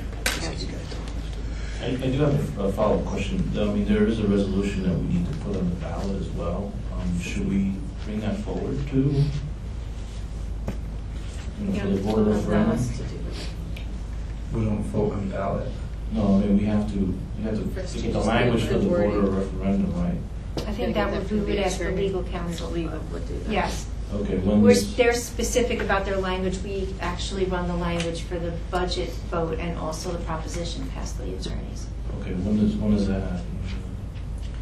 I'm sure it's not now, but No, but soon. soon, yeah. Mm-hmm. It's going to So, be on the next agenda. next agenda? Okay, so can we put that on the next agenda then? Well, It has to be. So the ballots usually get printed when the candidacy for the board members running have to be turned in. Is that correct, Kelly? So the ballots go for printing usually right after the deadline Yep. of the candidacies. Mhm. So we need to do something before then, so the ballots could be printed. No, I know that. I think Kelly said next meeting. The resolution will be on the next meeting Oh. for the vote. Okay. So whoever, I don't know who contacts Lori. It was Anthony or Anne Marie, but, No, that would be me. okay. We're on it. Thank you very much. 12:16. Okay, 12:16, motion to approve agenda item 12.16, first reading of policy 2220, special meetings. Second. My comment is, the second sentence basically says, such meeting requires a notice of 24 hours to all board members of the time, place, and purpose of the meeting. My concern is that 24 hours is a very short time frame, especially people that are, maybe working or traveling, and suggesting if we would be able to get 48 hours instead of the 24 hours. This is the minimum, and it's really based from the policy that was presented to us, and it's really like a notice. So we were following what was the recommendations. Just, so is 24 hours acceptable, or should we try to expand it to 48 And hours? it can be There's a longer than difference. that. I mean, obviously, we've called special meetings with plenty of notice. I think it's the difference between a policy and a protocol. Like how we want to function as a district, as a board, is a little bit different than, if there's something that we had to move quickly We have to at least give 24 hours Yeah, notice. so That it's a doesn't mean meeting that law. that's what we've done. So can I give an example of Right. what you Sure. might be able to refer to?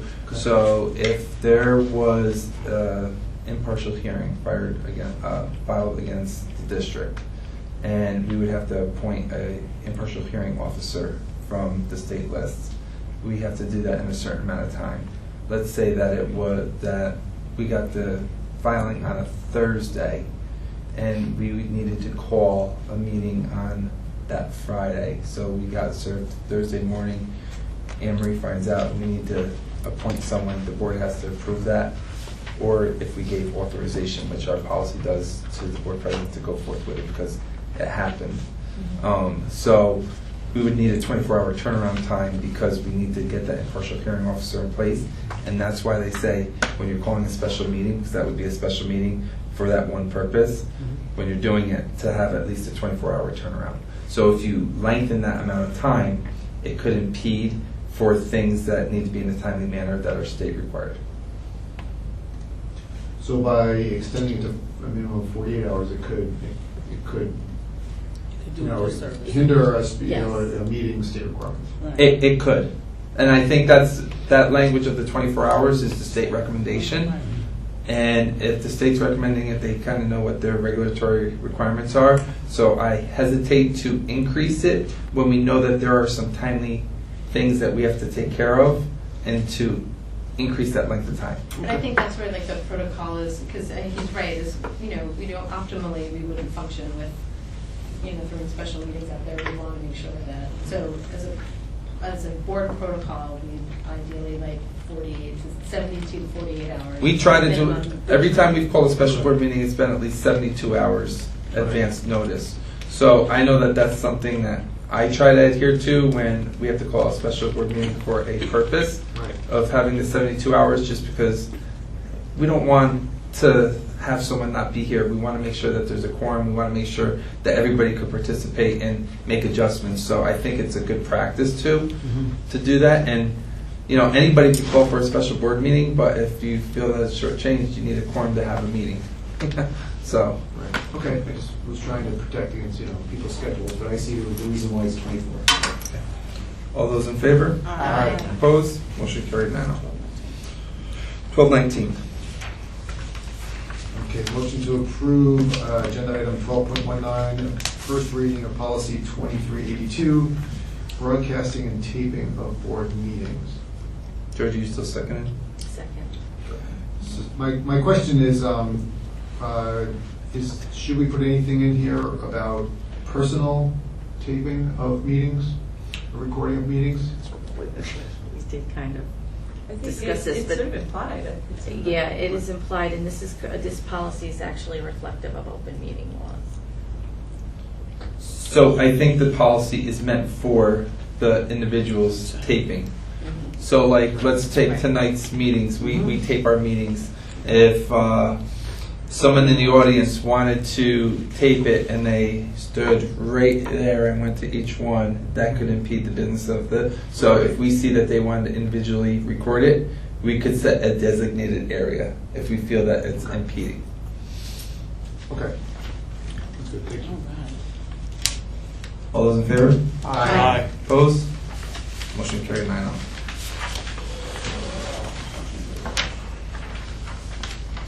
I need a motion to adjourn the meeting. Motion to adjourn the meeting. Second.